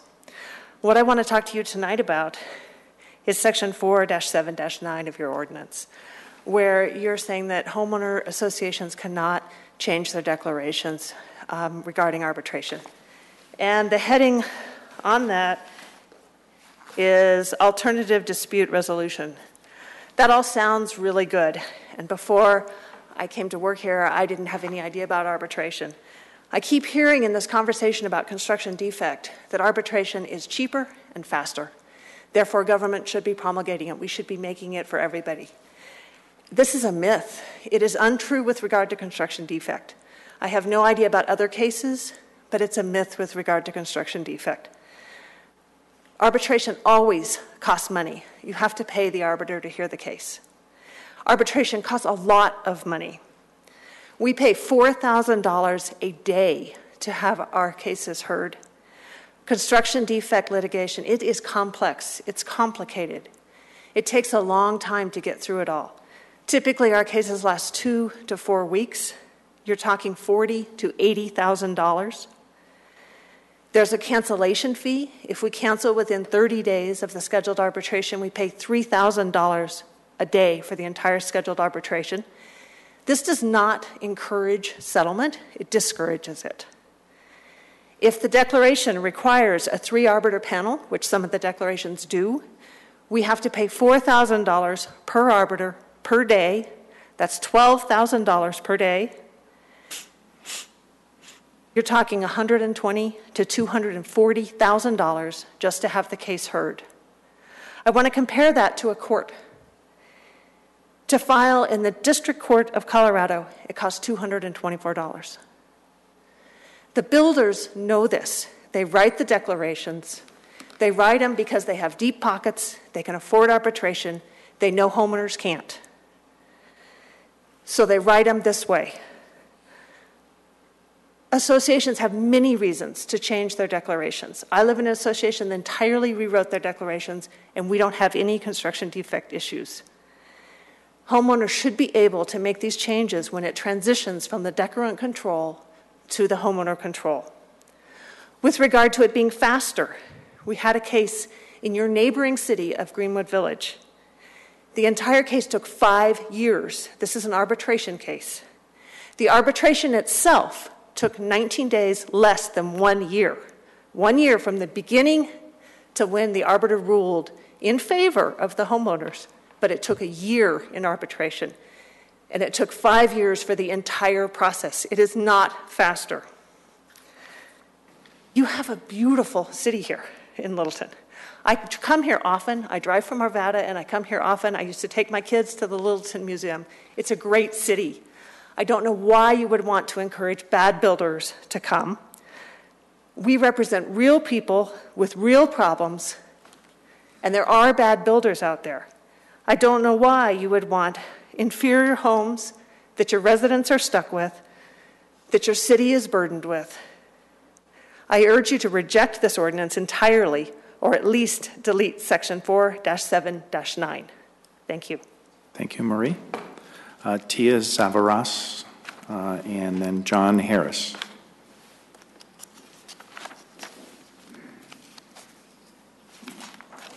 Good evening, Mr. Mayor and Council. Thank you for letting me speak. My name is Tia Zavaras.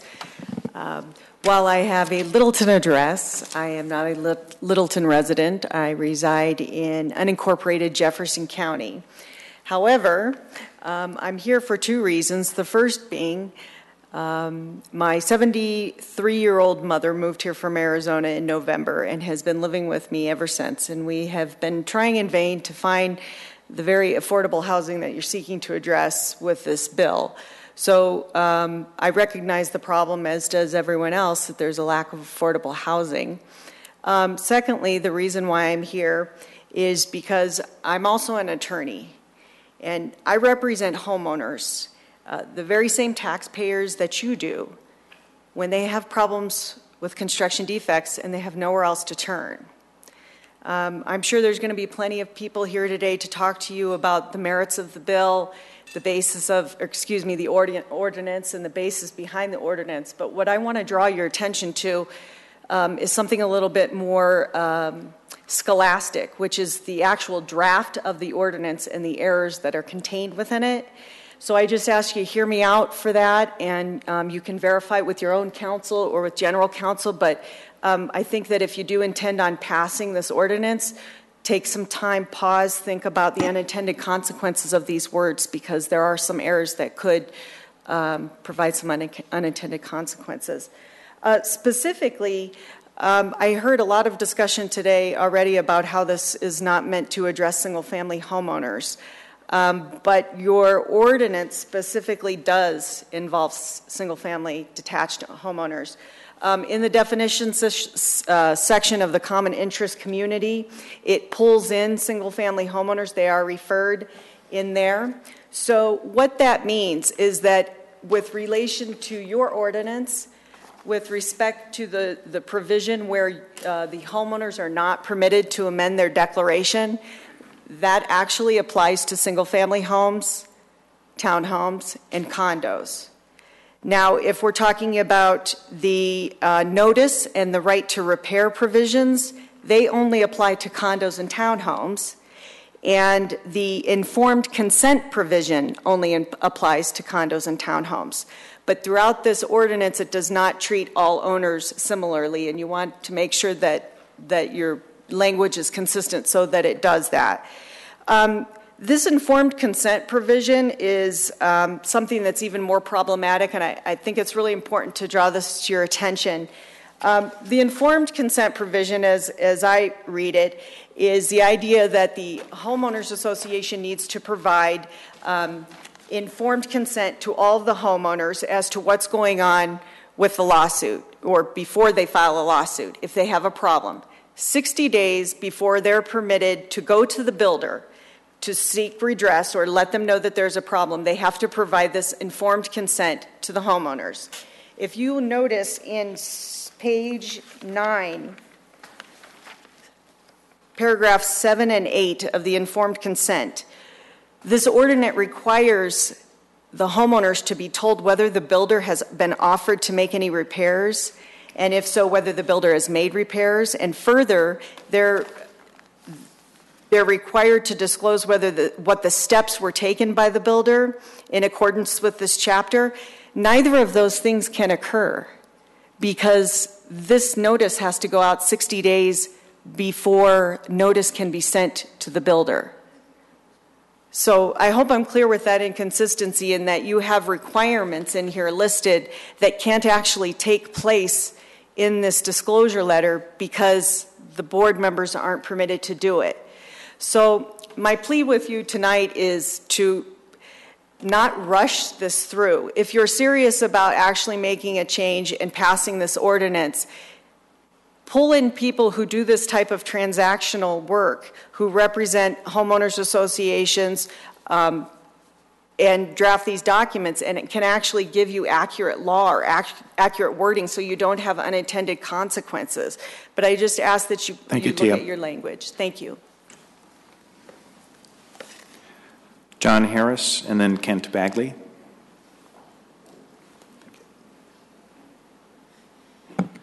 Yes, hello. Mr. Mayor, Council. My name is Jonathan Harris. I am a native of Colorado. I'm a Denverite, and I'm the president of Build Our Homes Right. We're a group of homeowners that have been through construction claims and people that help advocate for us. I wanted to talk tonight about the portion of your ordinance, the builder's absolute right to repair. I live in a building called the Point, which is at the Point in Denver. It's kind of like the model of bad construction. Our building is not waterproof. We're in the process right now of doing that reconstruction. We're not constrained by the. We were not constrained as far as we were able to reach a settlement finally because we finally had to threaten to sue the builder. We reached a settlement, and we are in the process of repairing. The part that would have really caused a lot of problem for us, the main deck on the second floor of our courtyard is not sloped properly. The building is retail on the first floor and residential above with a center courtyard.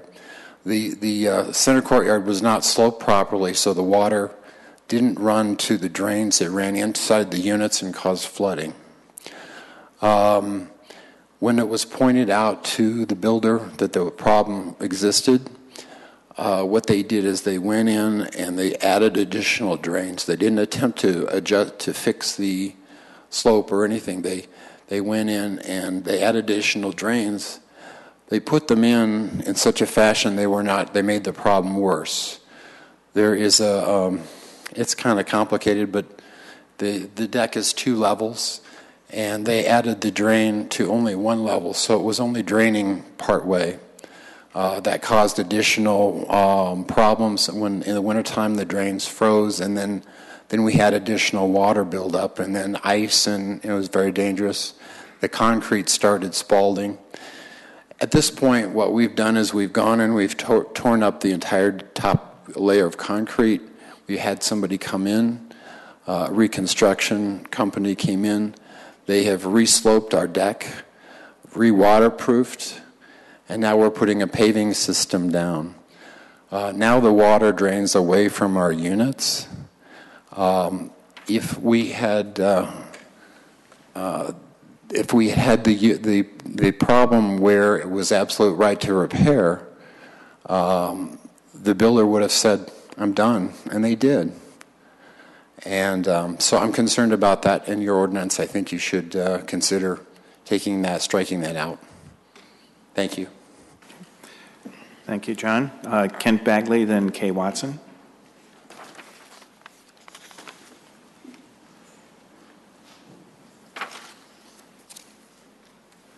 Mayor and Council, again, my name is Kent Bagley.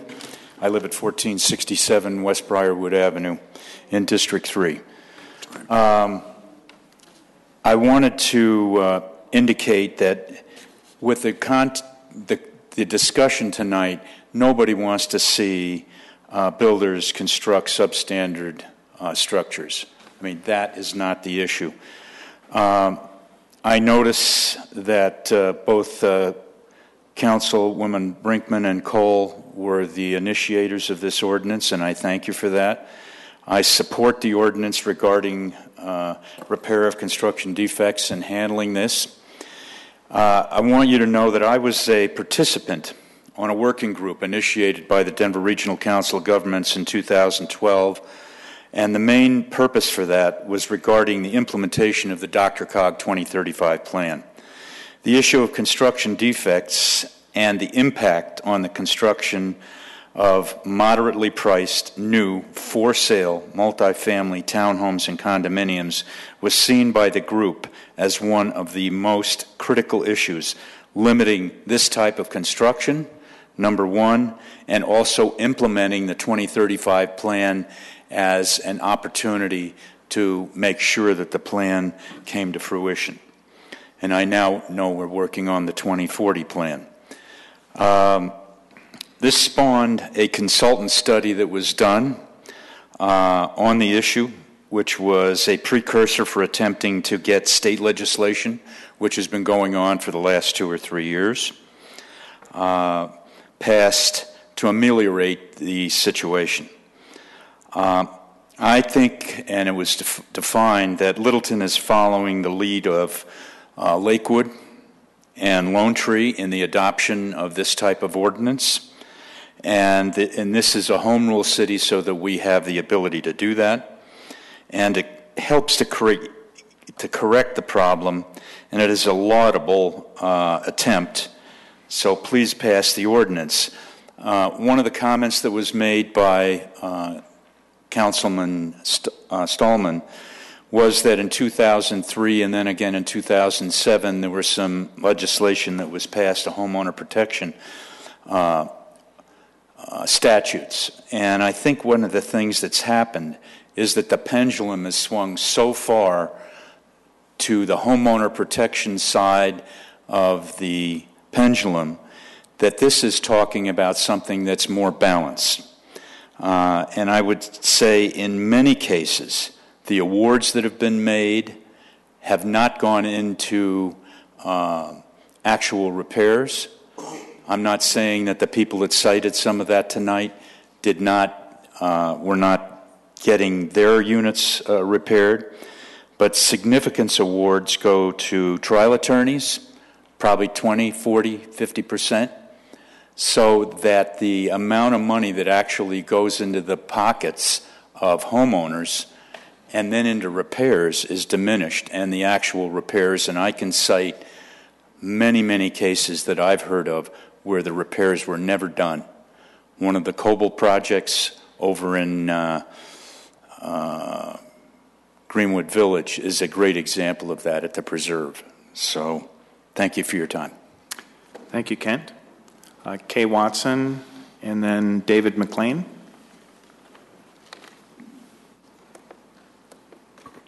Good evening, Mayor and City Council. I'm Kay Watson. I live at 7450 South Curtis Court, Littleton, 80120. Thank you for the opportunity to speak on behalf of the over 3,200 members of the South Metro Denver Realtor Association, many of whom live and work in this great city of Littleton. We stand in support of this proposed ordinance and strongly urge you to vote in favor of it. You have all received a copy of the letter of support, and I want to briefly highlight a few of the key factors that are important to us. We believe this proposal will help to protect homeowners in common interest communities whose units are not even affected by existing construction defects. It provides for ample notification and information about proposed legal action and allows them to vote by majority to enter into action against a builder. At its core, this proposal is fair to everyone involved and allows for everyone to be involved in issues that could affect the value of their property. We strongly believe in protecting all homeowners' rights, and this ordinance does just that. In speaking with a colleague about this issue, she told me how one of her sellers was affected. Her seller owned a condo in a fairly new complex and originally listed it for $137,500 based on the comparable solds prior to the lawsuit. Because of the construction defect lawsuit that was initiated by the HOA, the price was lowered to $125,000. The seller accepted a contract from a buyer for $125,000. Just before closing, the buyer was not able to secure a loan because the construction defect lawsuit made the condo non-warrantable. Now keep in mind that the seller's unit was not even affected by the defect. but because the lawsuit was for every unit in the complex was deemed unwarrantable. The buyer tried numerous lenders and was not able to find any reasonable financing due to the fact that the entire complex was not warrantable. The seller ended up selling the property for $90,000 cash and lost $35,000. Now, do you tell me that the seller did not suffer? No one can afford to lose that kind of money. We also believe very strongly that a homeowner has a right to get a construction defect fixed in a timely manner. This ordinance provides that while not taking away an owner's right to seek legal recourse if not satisfied, it holds builders accountable for their work while allowing them to fix the problems before legal action is brought forward, and that is just good public policy. This ordinance should be very helpful in increasing the diversity of housing stock in the city, especially adding to a segment that is now vastly underserved. I can tell you in my experience as a realtor that condo units are extremely scarce in today's market, particularly in the $75,000 to $250,000 price range. This is not a market problem, it's a political problem. The latest statistics for Littleton show that condo townhome market from March of 2014 to March of 2015 showed a decrease in active listings of 56.9%, with only 31 active listings. Under contracts, they were up 34.1%. The number of listings was up 22.2%, and the number of listings sold was up 42.9%. And the days on market went from 22 down to 14. That is a decrease of 36.4%. So you can see there is no affordable housing. The average sale price increased 16.3%. You can see that it is very important that we have affordable housing and for sale units, and this ordinance will help us do that. I urge you to vote yes. Thank you, Kate. David McLean, then Heidi Stars.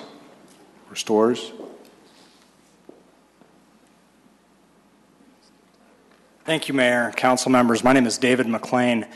I'm an attorney in Denver with the law firm of Higgins, Hopkins, McLean, and Roswell. And since 1998, I've made my living in defending Colorado's home builders against primarily construction defect litigation. And I've been around and watched the trend move from where it started on construction defects on single-family homes to the California model, as we refer to it. There were a number of firms that moved in from Southern California in the late 90s, bringing with them this California-style lawsuit, which really revolved around representing homeowners associations in condominium or townhome developments. And while they've never shared with me their trade secrets, I think the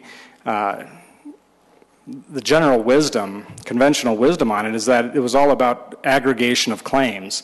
Instead of going in and representing one homeowner at a time and bringing a lawsuit for one home at a time, if you could go in and convince 3 or 5 people on a board of the association that they have problems and that it's their duty to take care of it, then by convincing 5 people, you get access to bringing claims for 100 homes or 200 homes throughout the community. And in the late 90s, this trend of California-style multifamily litigation really took off. And I represent local builders, regional builders, national builders, all of whom through the late 90s and into the 2000s were building condominiums and townhomes. And as a result of the litigation, all of the clients I have had that have built multifamily made the decision to stop. And the reason they made the decision to stop was that there were 2 types of projects, those on which you've been sued and those on which you will be sued. For that reason, the construction dropped off, except now it's starting to come back. I'm having meetings with people about Lakewood, where ordinances have been passed, and people are now looking at dirt again and willing to take the risk of building these under these new ordinances. So I've also been very involved at the legislative level over the years and have been around for the last 3 years as legislation has been proposed. I was there when Jesse Ulibarri, Senator Ulibarri, cast the deciding vote to kill Senate Bill 220. And I remember him coming to the builders after receiving the Dr. Cog study referenced, saying, if you can convince me that litigation is a part of the problem, I'll be here to help you. And true to his word, over the last 2 years, he's been a champion of the building industry, stood up to others in his party, and has really supported reforms that would make a difference, among those being the ones included within the Ordinance 25 here. And to speak briefly on those, the things that we talked with Senator Ulibarri about were with respect to the right to repair. Most builders offer warranties when they sell a home, and most purchasers buy a home in reliance on that warranty. Where the problem breaks down is when attorneys insert themselves into that relationship and convince the homeowners not to accept the repair and to hold out for more money. And this ordinance, along with what other cities are doing, takes the attorneys out of that equation and puts the relationship back between the builders and the homeowners where it ought to be. With respect to the arbitration, there were some comments made that it's more expensive. And while there are costs associated with that in every case that we've arbitrated, some against the firm in which employs Ms. Zavaris and Ms. Stortz, in every case in which there's been an award of a cost of repair, the arbiter has also awarded as part of that the litigation costs, including the costs of that arbitration. So ultimately it's the builders that are bearing those costs at the end of the day anyway. So I would urge you not to weigh that too heavily. But it helps evaluate risk, and builders want the assurance of being able to arbitrate if it's in their declarations, because it gives them some assurance that there's not going to be a runaway verdict. And then I think the informed consent was adequately discussed by the realtor community, and I will leave it at that. I urge your support. Thank you. And Heidi Storrs, and then Bruce Lickoff.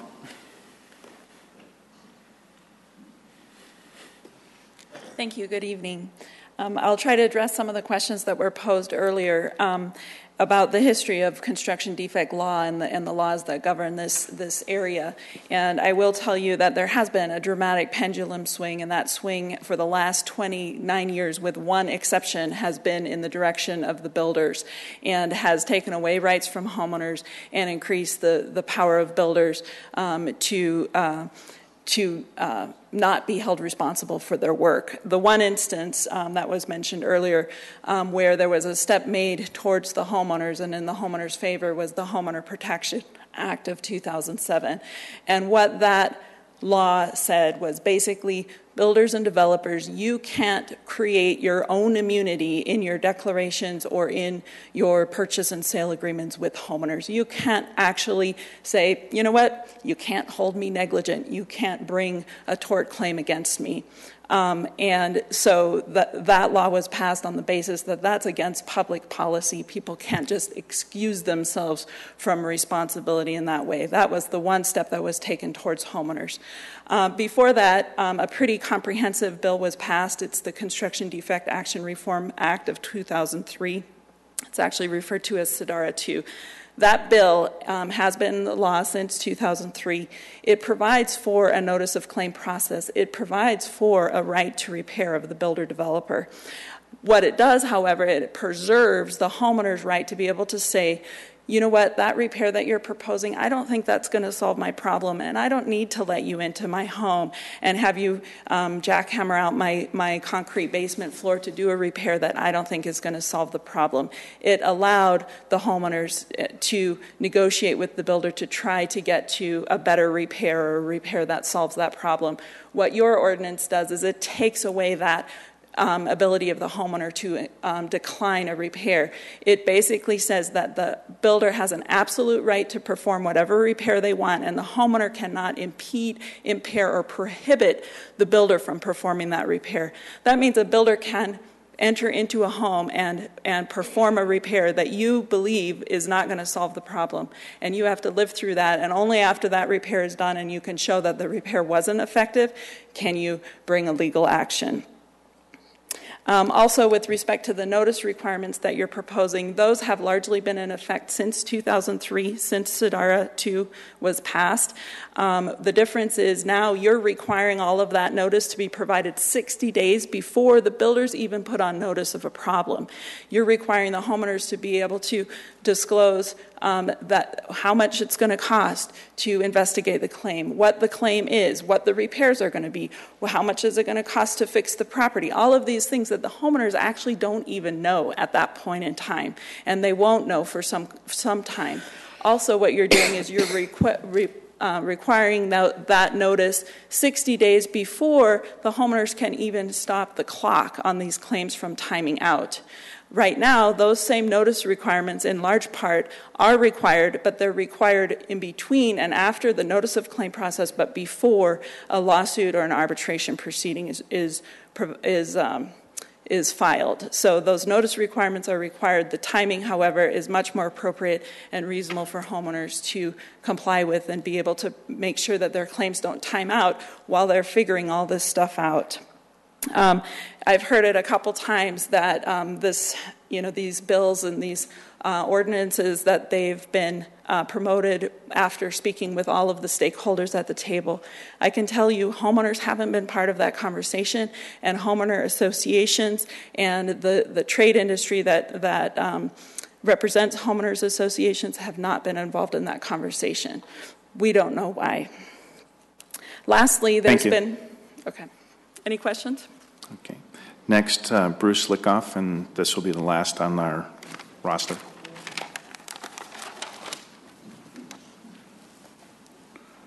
Good evening. My name is Bruce Lykoff. Thank you.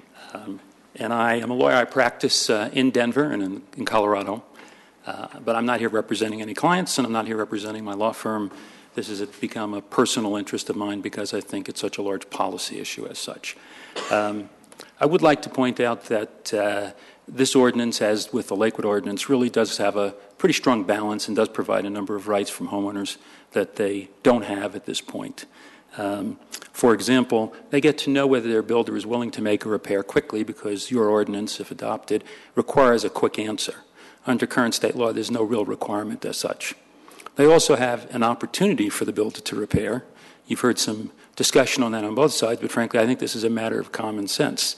If builders make repairs, and let's say only hypothetically 50% of those repairs are successful, that's 50% fewer disputes that will continue, 50% fewer lawsuits, 50% fewer arbitrations.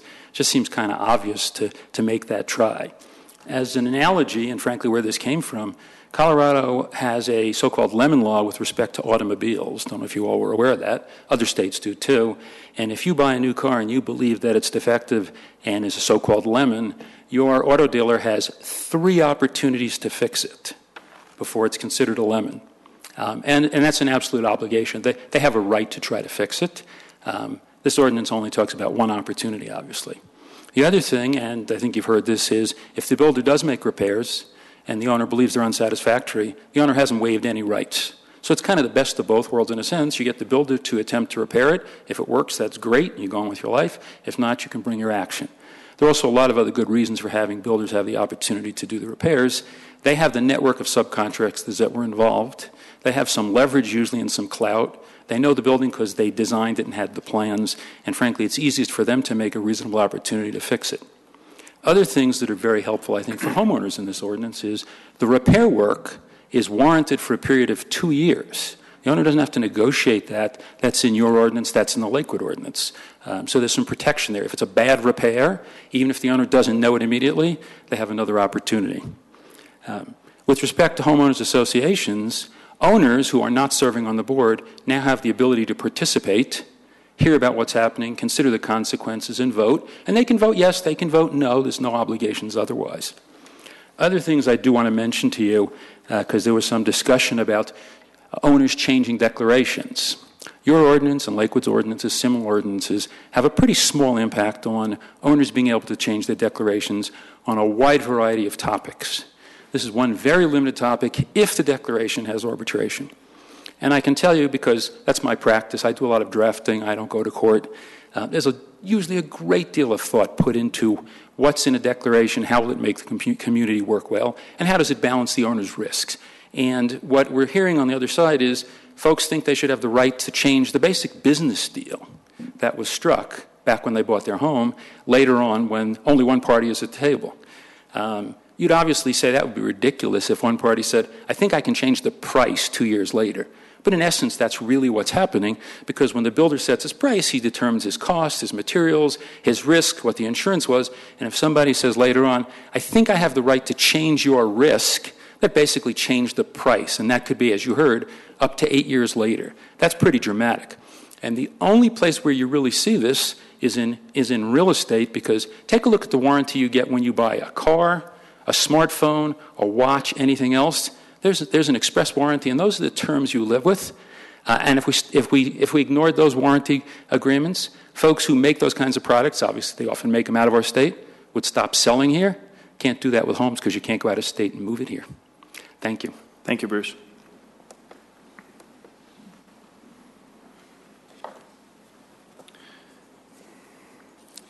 Okay, we have two additional folks, and neither one of them are from Littleton. First, Steve Howard and Valerie Clark.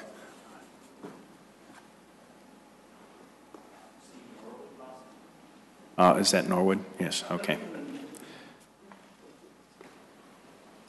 Sorry, I'm not great with all. That's all right. It's that architect writing. And I would say, given some of my history, it would be from Louisville, but you would say Louisville.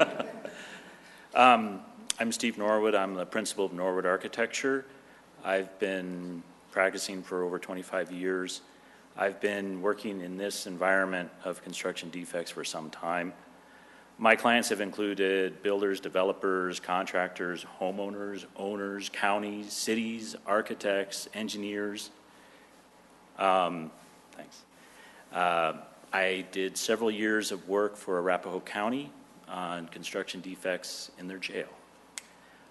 It's been my experience that most construction defects are involved with the building code, unfortunately. And one of my concerns with the way this has been written stems from a project I did in Littleton about 10 years ago where the Can you speak into the mic? Thank you. Where the builder, in good faith, tried to do repairs for acoustical problems in a condominium project here in Littleton. They did the repairs. The homeowners were not happy with those repairs and retained a consultant. And it turned out that those repairs had fire-resistive defects in them that were very widespread. We were retained by the developer, and we agreed that those defects were present and that those repairs had to be made. Those were repairs that had been permitted by the city of Littleton. So what ended up happening is the builder ended up doing the repair twice, because if they had involved the homeowners and got buy-in by the homeowners and a homeowner consultant, that repair could have been done on the first shot. So one of my concerns for builders in this is it encourages builders to do repairs without the consent of the homeowner, and I think that's really a critical flaw, because there's a balance here, a check and balance that you need, and it benefits the builders as well as the homeowners to vet the issue, to understand what the problem is, and to design the repair. From a more practical purpose, one of my concerns is that the ordinance doesn't appear to require a permit or describe to what standard the repair is required to be performed. At a minimum, I think that should be in it. That would include a process then where the city's going to do a permit review and the building official will be involved, and then if an engineer or architect is required, then they could be engaged.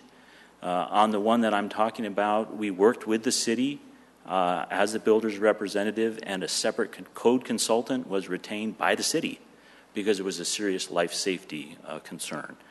Thank you for your time. Thank you. Steve, and then Valerie Clark.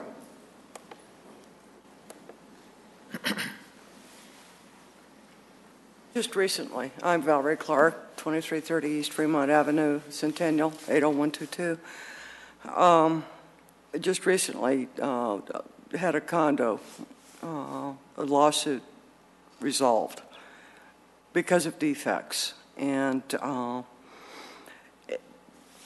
this ordinance is nice, but when you don't have the builder to fix things, because the builder at the condo went into bankruptcy, and the contractors went, oh, we're not going to fix any of that. The buildings, they have no insulation in them. There's no soundproofing. The stucco, it's stuccoed on the outside. There's supposed to be flashing installed with stucco. There was no flashing. And it's the entire complex. And I just wanted to share what some of the issues with the defects were. There's no soundproofing between the units, either upstairs or back to back. And it's going to take a lot of money for the HOA to fix these. And the only way it was resolved was through litigation.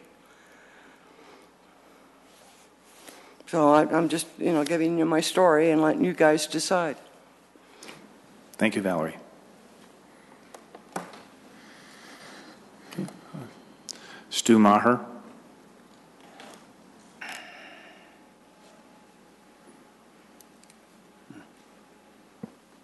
Well, thank you, Council, for bringing this whole issue home to Littleton.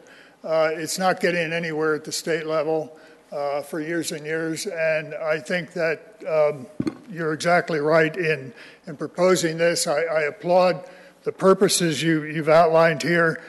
It may or may not need some dust up or some sanitizing, I don't know, in terms of some of the legal language. But I do think that your intention is right on target, that it has to be dealt with locally. It's just not going to get done elsewhere. And I think following the lead of some of our neighbor jurisdictions is very smart and wise.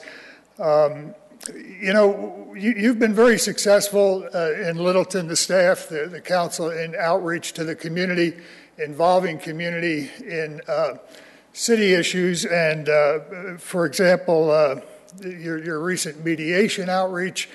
I think that the city can play an important role in helping to educate, particularly homeowners who are in common interest ownership communities, that they need to be responsible for what's going on in their community. The real damage that we see in the trenches from these construction defect issues is that a lawsuit is bought. It may be initiated by a board, yes, Bill, of two people.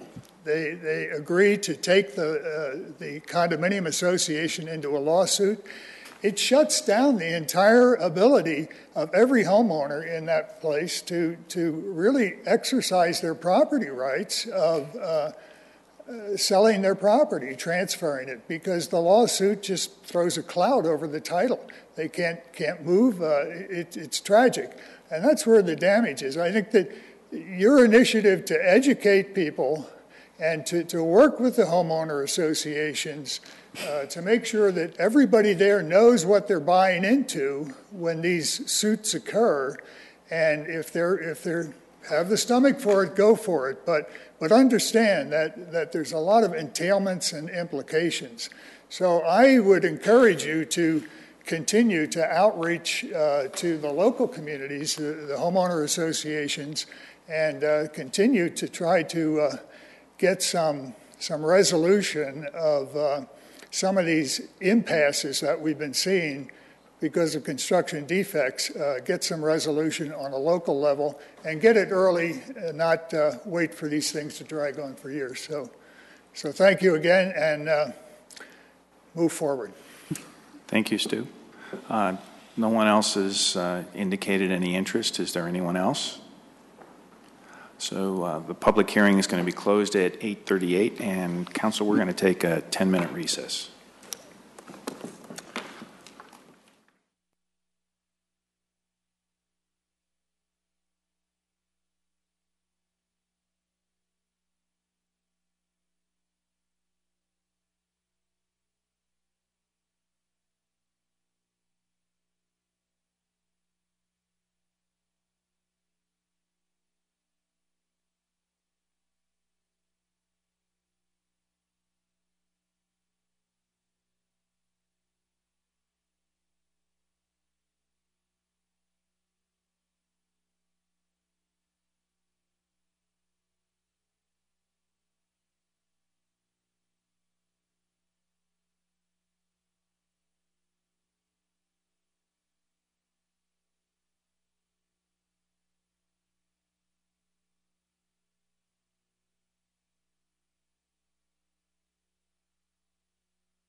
appears ready. Okay, council will reconvene a minute early. Thank you for being in your seats. Would like to ask City Attorney and Deputy City Manager to maybe make some comments after what they've heard. So I guess I'll go first. I'm going to address a couple of the points that were brought up. The first is the issue about Section 4710 and the informed consent of homeowners. I think there was some confusion about when that notice is required. And whether or not the homeowners association would have the information available to it to provide that notice. And I just want to clarify for the council that this notice is actually provided before the HOA is going to institute the action. It's not at the time that they discover that there's a defect. This is after they've gone through the repair process and they've decided they're going to sue, then this is the notice that they need to provide to their homeowners, and then they need to obtain the consent back from the homeowners within 60 days to move forward with that suit. The second issue that I was going to address is whether or not the ordinance applies to single-family or multifamily and condominium projects. And it does apply to condominium and multifamily projects, and to find that you need to look in the definitions of homeowners and homeowners associations, because there I've limited the definition of a homeowner to an owner of a unit in a condominium or multifamily project, and the homeowners associations are only those associations that represent homeowners of units in condo or multifamily projects. So I think it is sufficiently narrow to those projects. Sure, and I'll cover the two other items that were raised. If there is a proposed fix by a builder for a construction defect, they are required to pull a permit. All building activity within the city is required to be permitted. In 4-7-9 alternative dispute resolution, this, as was noted, just says the HOA can't change their arbitration mediation guidelines. That's a policy decision on council's part whether or not to keep that in or not. We included it because we felt it was a valid issue. If you feel otherwise, it's your prerogative. So I believe that covers the primary concerns that were raised. If there are any other additional questions from council, I'd be happy to address those as well. Councilmember Beckman. Just a couple. The question about to what standard are the repairs done, and I believe there was some discussion of being done to a building code, or many builders, when they sell their wares, they advertise and build to a higher standard. I'm thinking like a kitchen, for instance, might be to a much higher standard, and the problem could very well be in the items that relate to that higher standard that they built to. Can you clarify for me how a homeowner is aware of that, and how a builder is aware of that, and how a resolution is reached? My concern is that a repair could be made that could meet code, but may not meet the standard that basically the premise of how that was sold. I don't necessarily know how to respond. The repairs would be done to code, to city code. Basically the code is a floor. So yes, there could be additional improvements done that are beyond the floor of the code. And if I can interject, the ordinance actually provides, if you look in 476E, that after the repairs have been done, the claimant inspects and verifies that the repairs are complete and satisfactorily resolved. And if they believe in good faith that the repairs do not resolve the construction defect, then they can proceed to litigation. So there is also that, does the homeowner feel like it has satisfied? But that would be the place then that they'd say, that really wasn't built to the standard of the way these things were sold, right. Kind of issue. Right. It may meet code, but that isn't what I Okay. If desired to, a homeowner could obtain an expert to review those as well. So, I just want to make sure there's an opportunity to deal with that if you're dealing with a very high-end, for instance, kitchen or something of that nature, and the defects are in the higher end. They're in the surfaces or in some kind of appliance or whatever installation that really isn't addressed in the code. Thank you. The other question I have is, there was a consideration in the testimony about the situation of a homeowner having to open their door, having to allow repairs to be made within their home. Can you discuss that one? Sure, and that's been really at the crux of this issue, is that the homeowner hasn't necessarily had to allow a builder to make those repairs. They can notice the claim and go straight to a lawsuit, and so that's part of the majority of this issue, is allowing the builder to make those repairs, and then if the repairs don't meet the homeowner standards in good faith, then they have the opportunity to go to a lawsuit.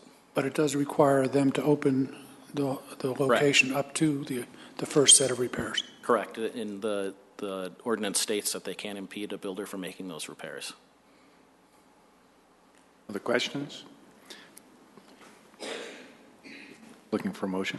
Well, I was going to ask a question. Okay, ask a question. Sort of to piggyback Councilmember Beckman, the issue of the repairs without the consent of the homeowner, I guess I sort of thought what the city attorney suggested maybe gets there anyway. I mean, the repairs come in and the owner has the right of acceptance or refusal, I suppose.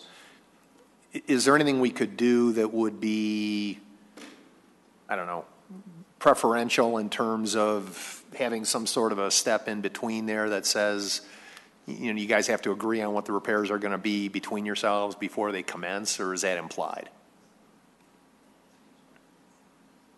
I don't know that I have a, do you have a comment on that, Kristen? So under the ordinance, the builder provides a notice of election to repair to the claimant. And then after the claimant receives that within 10 days, they can object to the proposed repair if they believe that repair will not remedy the defect. And then, then they can modify the proposal. But then it does say that the builder can also proceed with the scope of work set forth in the original proposal. So if you're looking at some other alternative, we could certainly look at that. I guess. I mean, it sets forth almost like we're going to negotiate this, but in the end, the ordinance provides that the builder has the right to move forward with the repairs. Okay. All right, so maybe we'll talk about that or think about that on a motion. Mm-hmm. Okay. Question? Mike, you had mentioned that our insurance rates here are 25 to 50% higher than other states from DRCOG. That's from the DRCOG study. Do you have that information there to share with us? The other states? Oh, no, I do not. That's just language I was taking from the doctor. Where did we rate as far as, I mean, how many others out of the 50 states were we rated? I don't have that information. We're higher than average. Okay, thank you. Okay. Bill? What is the source of, what we're really trying to do is solve a problem. And it occurs to me that when you have a builder in there who's made a mistake, and we don't have people pouring down saying, gee, my condo's great, this is wonderful, but if you have, and we probably, everybody's had a bad repair person in their house. When it's all said and done, is there a way, I'd like to think of a way that we could effect a repair without having that same bad builder in there, so that you have an option to go to cash. You have, and so that we can affect that on a painless way, or a less painful way. And I guess I'm looking for guidance on how you would make that happen. Is there a way that we can offer cash in any place of the process? Can it be inserted throughout? or does it have to be artfully crafted in a way that we can, because the goal, I think, is to get the repair made and keep it out of court.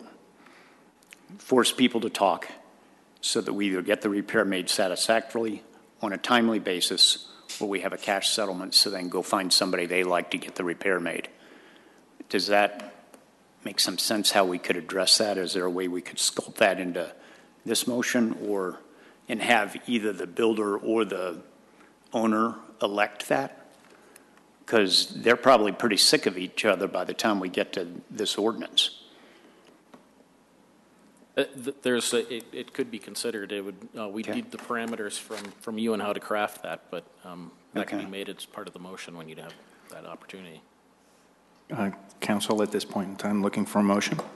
I move to approve the ordinance adding a new Chapter 7 to Title 4 to the Littleton City Code concerning repair of construction defects on second reading. Second. Okay, Council, we have a motion and a second. Discussion on the motion? Yes, I'll go. I don't think this ordinance does anything to reduce risk for homeowners. I don't think it does anything to reduce the risk for the builders. I think we're getting ahead of ourselves here. The state has struggled with this for years. They struggled with it again this past year. As I mentioned, there's been at least 10 bills that have gone through and passed over the last about 20 years. And surely there's going to be more coming. I think if we take this, I think we're just looking for some trouble ourselves, and we're going to be changing this from time to time. I would rather see it play out in the state, give it a little bit more time. I don't think we're ready to take this on. I don't see what it does to help affordable housing in any way, which is one of the things that it talks a little bit about in here, not much. It talks about eliminating risk. And one of the other things it says in here, it says, as one of the whereases, let me find it here. The general consensus is the scarcity of condominiums available for the sale in the city of Littleton as the result of litigation climate. It's market-driven. Condos are market-driven. In the 80s, there were a ton of condos everywhere, and some of them were built pretty crummy. And I think that we're still dealing with it. People are a little leery of going into the condo business or buying a condo. I had one myself. My wife and I, we had one that was brand new. We had no issues with it. We were fortunate. I don't think all builders are bad, and I know there's some that are. There's going to be litigation no matter what. And this doesn't do anything to help the owners of the property. I mean, they can sue now, they'll be able to sue later, whether this goes through or not. I think we're just opening up a can of worms here that we don't need to be involved with. We have state legislators who have looked at this for over a year. And we've looked at this for all of... You're repeating yourself. Something we new? have looked at all of this for all of 3 weeks. I'm not finished, so thank you. We have looked at all this for all of 3 weeks, and this is a very complicated issue that I think that if think that we can make a good decision on this in 3 weeks, I think we're kidding ourselves. This is a very complicated issue, folks. Very complicated. Councilmember Brinkley. Thank you. Well, this is an issue that I have certainly been involved with for well over 4 years. The 2 years that I was on the Metro Mayor's Caucus, this was a constant area of discussion and debate. There was an incredible amount of study and research and et cetera being done on it. My last 2 years of being on the CML board, we've also shared in that many of these same discussions and conversations. I've gone down to the State House and Senate and spoken to our representatives. This has been something we have dealt with, quite honestly, for all the years, specifically the last 4 years I've been on council. Every time we have a rezone, every time we have someone come down here that wants to put apartments, and we have an entire community coming down and saying, enough apartments, we want to have the opportunity to buy first-time homes and condos. We want home ownership. We appreciate our renters, but we don't want to turn into Inglewood, which has a 50% of their homes, that their residents are rentals. So this has been going on a long time, and quite honestly, the legislature is all tied up in a knot because they've been tied up in a knot because the lawyers tied the knot. And the lawyers are down there, and it's turned into one big, huge lobbying campaign because it is a very lucrative business for lawyers who operate in this element. What it doesn't do, what the law currently doesn't do, is it doesn't put anything back to the art of communication, to the art of relationship. This does. What this does is this says, open up those lines of communication. If something isn't working, you talk to the person who did it incorrectly, give them ample opportunity to cure. To not allow someone who has done the work to be able to cure the problem is not fair. I'm not going to sit here and say that every builder is perfect and that every builder is good and that every builder is ethical. There's problems in every field, and not everybody, and there's lawyers that aren't ethical too. But if we assume best of intent, if we assume people are doing the best that they can do, then where do we drop this whole ball that says, okay, but I'm not going to give you any opportunity to fix anything? This does that. I believe that we're adding fairness into the situation. We're adding fairness into the relationship. We're taking out the immediate jump to litigation. I believe that this also gives the HOA residents, and I have spoken to a couple of residents in the community who have been very concerned about getting lumped into these lawsuits and what that would do to them. And we've heard this evening testimony as to how that can be detrimental. And the realtors have probably more stories than we've just heard this evening about that. So I think we have a responsibility to the people who are living in these HOA situations to be able to repair and correct this without getting tied up to a lawsuit that can damage them. This is an opportunity for us to open up a world of first-time home buyers, home ownership. Condos are a great first step for people. We don't currently have that opportunity in Littleton. People are clamoring to get here. They're clamoring to live here, and it is a real struggle to find affordable housing. They don't want to live in apartments. Those that do, we have the apartments. Those that don't, we do not offer that level of home ownership. And we have made a commitment repeatedly every year with our council goals and objectives to have a balance of that in our community, and I think this would help restore that balance. So I'm highly in favor of this. Thank you. Councilmember Brinkman. Councilmember Stallman. Thank you. How many times all of us have, over the last X number of years, heard that given our demographic, we've got people in our neighborhoods who are ready to downsize but can't find anything in Littleton to downsize to. And in this regard, I very much agree with Councilmember Valdez that this should be a market solvable problem. Respectfully, I think this is absolutely a textbook example of where state law has interceded to create a discontinuity in the marketplace that basically means we're not getting the product that a lot of, for example, our seniors or our younger homeowners would like because of this. And this, for example, or is an example of what I mean. This is a National Law Review reprint of an article that was originally printed in July of 2007, which is essentially right after the Homeowners Protection Act of 2007 was passed. And what this article or this reprint says, I'm going to read just a couple excerpts of it because I think it really sets the context, and I'll do my best to be brief. Under the new 2007 law, any waiver or limitation on the rights, remedies, and damages available under CDERA, which was the 2003 law, or the Colorado Consumer Protection Act, are void as against public policy. This appears simple enough. Give homeowners the rights that are available under CDERA and don't restrict access to them. And it begs the question, what rights, remedies, damages does CDERA provide? As described, CDERA provides a pre-suit notice of claim process, the ability to recover actual damages which are capped, and CDERA does not provide a cause of action in and of itself. Causes of action such as negligence or breach of contract derive from common law, contract, or statute.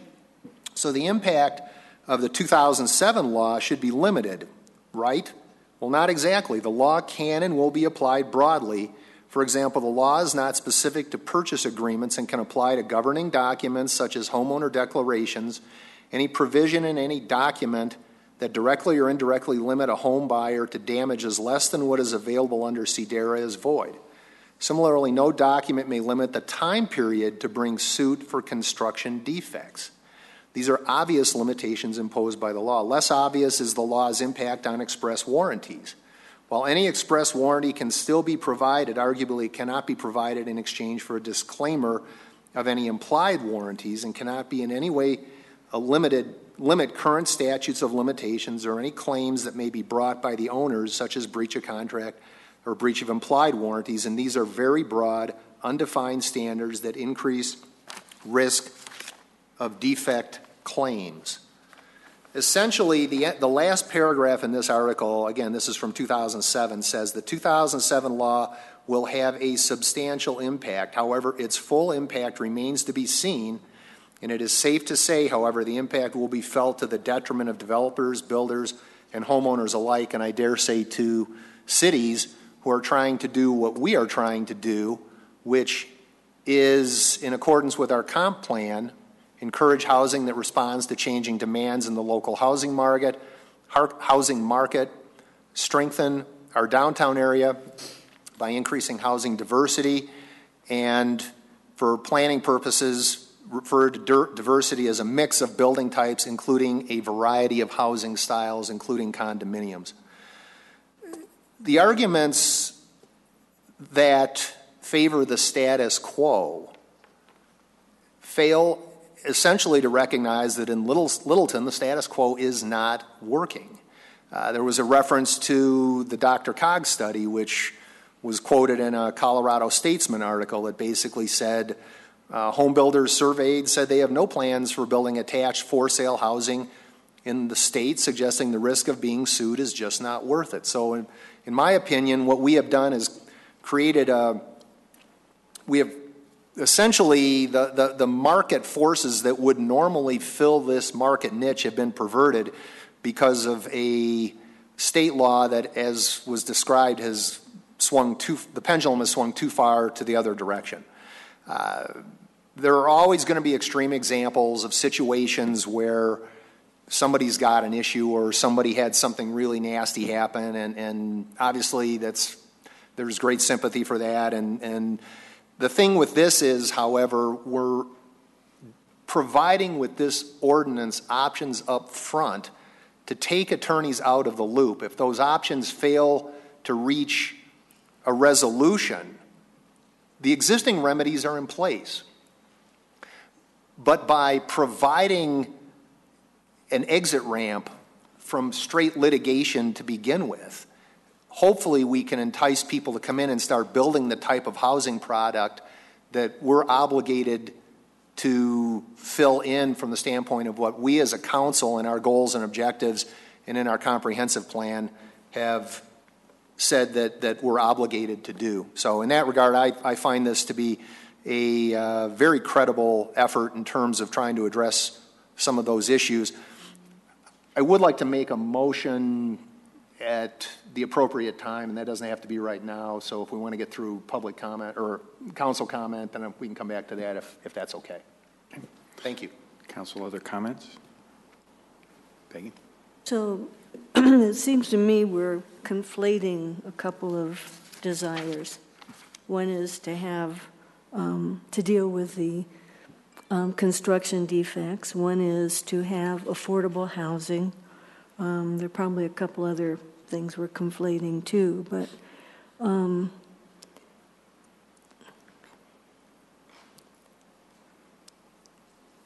nothing in this guarantees that we're going to get affordable housing. We could get $2 million condos.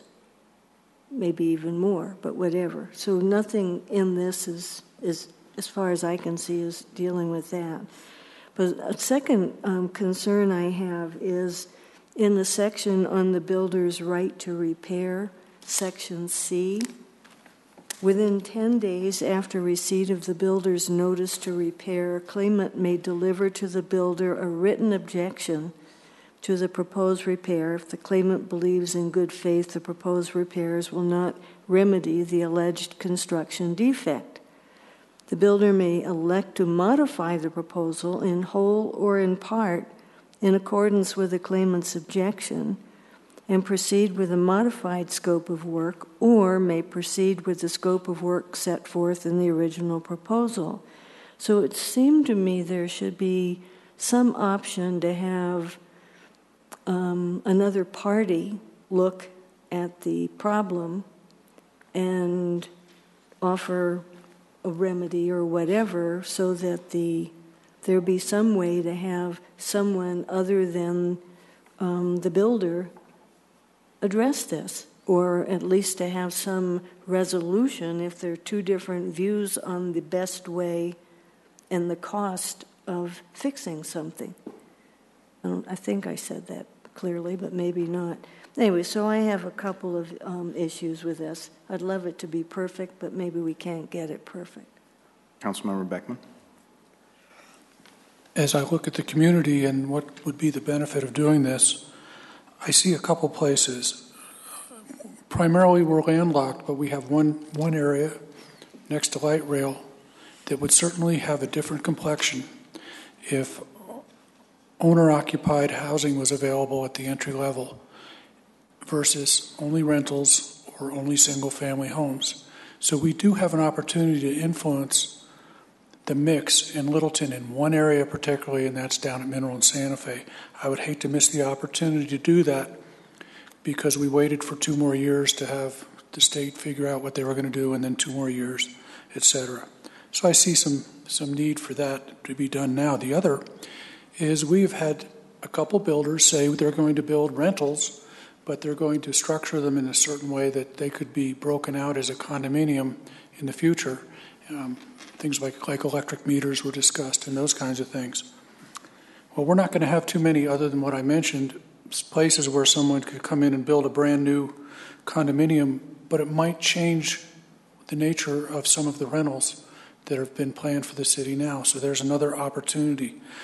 Beyond that, we're not going to affect too much else in Littleton, but I think the effect of those things is significant, and for that reason we should do everything we can to encourage first-time home ownership at the entry level, and that's what this is going to take. Bill, do you feel obligated? I agree with everybody on some points, and a few of you not on all of them. I think it's obvious that we do have some suppressed demand, and Councilman Valdez, I agree you cannot make markets. That just doesn't happen, and I think all the realtors would verify that, but you can put forces in place that suppress a market. We didn't know we had demand for baseball until we got a baseball team. If you can't build condominiums, you don't know that demand can be demonstrated. So I think based on my experience in the real estate industry and such, there have been many complaints that this is affecting them. So I agree with council on that. There is also some very good testimony earlier tonight on diminution of value during the litigation process, and that's something that needs to be recognized, because while this litigation is ongoing, your project becomes hands-off. It's really because the variables increase to the level that they become unmarketable in many ways, or at least it suppresses that marketing. And that has to be recognized as well. I think one thing that this ordinance does fix that is an elephant in the room in many ways is the informed consent provision. The idea that 2 board members can be empowered to encumber an entire condominium complex with a lawsuit that affects everybody is something that really just is not right. That's just not right. And this ordinance addresses that and fixes it. I think the repair issue is significant in how that gets affected, and I addressed that a little bit, and Councilman Cole brought that up, that there needs to be another way. I think that I've kind of crafted a really awfully wordy amendment that I kind of like to offer, that the intent is that either party can get out of this with a cash alternative. If you're sick of each other, if you don't have faith in each other, if you want to get it done, if you don't want to have the same person in your basement jackhammering away, as was testified to earlier, that there can be a cash alternative, and that there would be the cash amount would be determined by a bidding process based on what the defect is. That we get independent contractors in to bid on it, and we just set the cash amount at the average of the two closest bids. If the two closest aren't, if they're more than 10% apart, you come in with a third bid that determines the two closest. So, if we can wait for amendments, okay, before we get through the cycle of first comments, if that's okay. Okay, that's fine. But I just think that part of it needs to be fixed, because we need to have some alternative other than the builder just saying, "This is the repair. You're going to live with it." We need to preserve that right for the homeowner. Okay. Thank you. My comments are, it's been at least nearly 4 years that some of us have been taking a look at this in fairly great detail, and many of us have had the opportunity to have conversations with state legislators, whether they're representing Littleton or even beyond that. Getting to some of the points that were made, we have an environment that is, at the moment, too easy to move to litigation. It changes what could be something that is uncertain to something that is near certain. And the statistics on multifamily owner-occupied attached housing that's been built since 2007 is absolutely supportive of that. From that, what we have currently is a distortion in the market. Littleton ourselves, we are not advocates of shoddy construction or shoddy property management.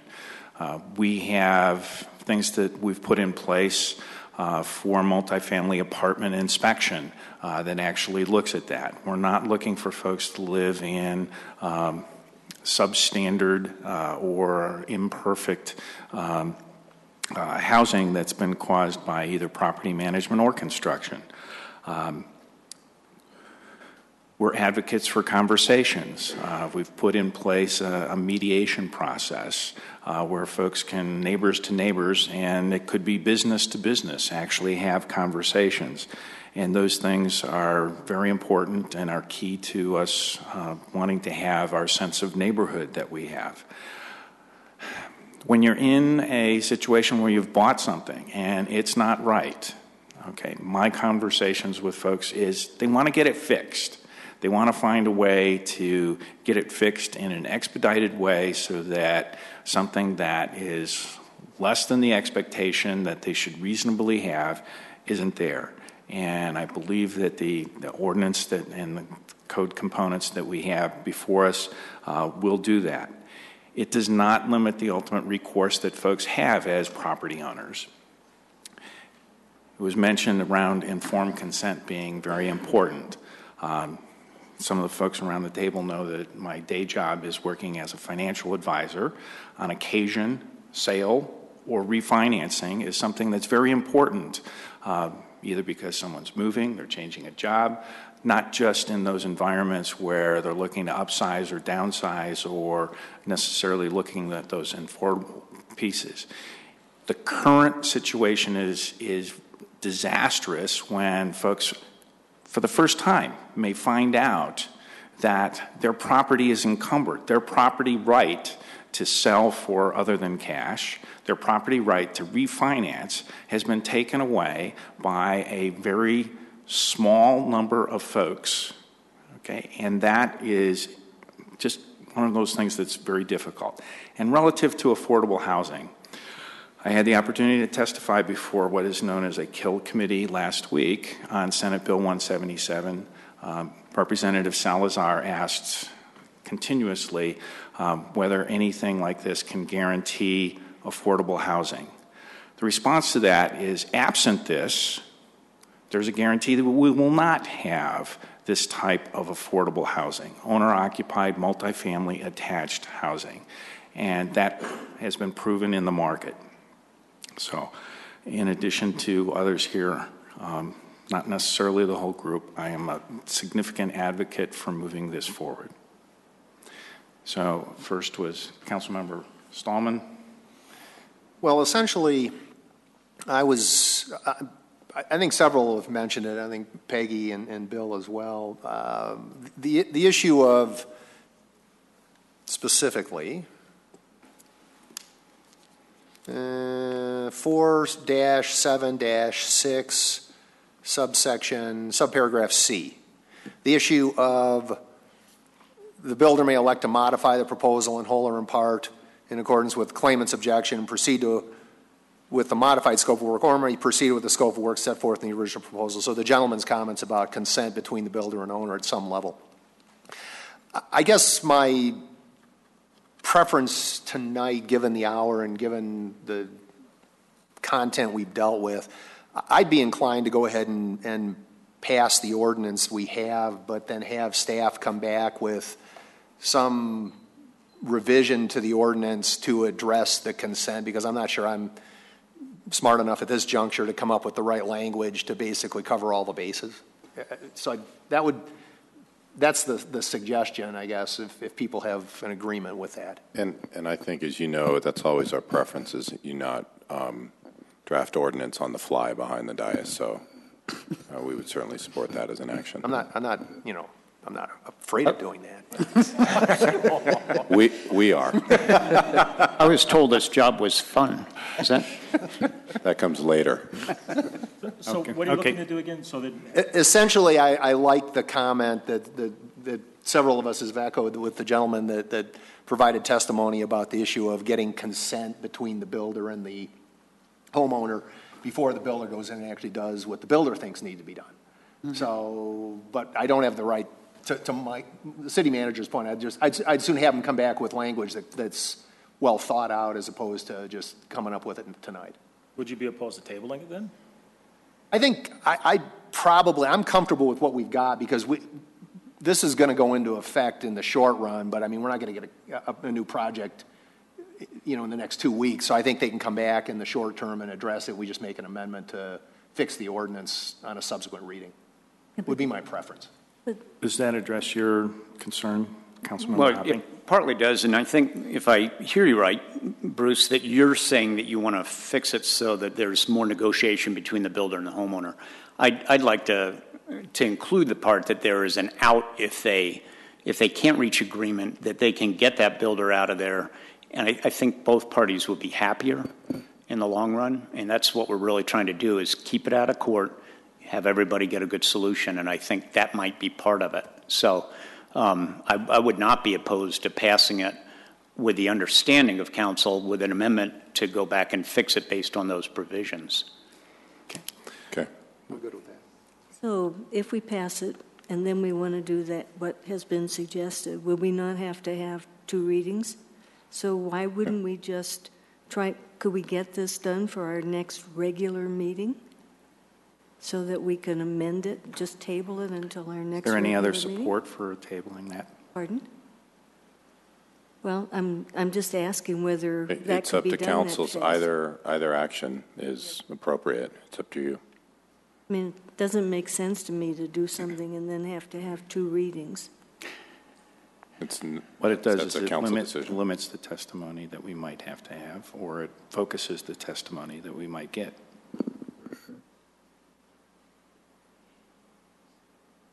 Okay. So, absent a motion, council, we have. You wanted to comment? Well, you've got a motion, right? Yes, we have an original motion. We don't have an amendment. Absent any amendment motion, we have the main motion to address. which is with regard to ordinance 25-2015. Council, any additional comments, discussion? So I could amend the motion? If you want to. Okay, so we can always shoot it down. I move to table and to have the city attorney bring back a revision of Part C that we've mentioned twice here. Do you need the whole piece of that? It's 476C to modify along the lines that several of us have already talked about, so that we'd have another option. We'd have a way to resolve if the owner was not happy with what the builder wants to do. Probably Are you didn't say tabling that to a right. date certain? Pardon? Are you tabling to a date certain? Yes. Could, if our city attorney thinks she could get it for our next regular meeting, then it would be. Yes, I could do that. Yes, to our next regular meeting. So. Is May 19th. Thank you. Okay, there's a motion. Second. Okay, motion and a second. Any discussion beyond what we've already had? And is council ready to vote?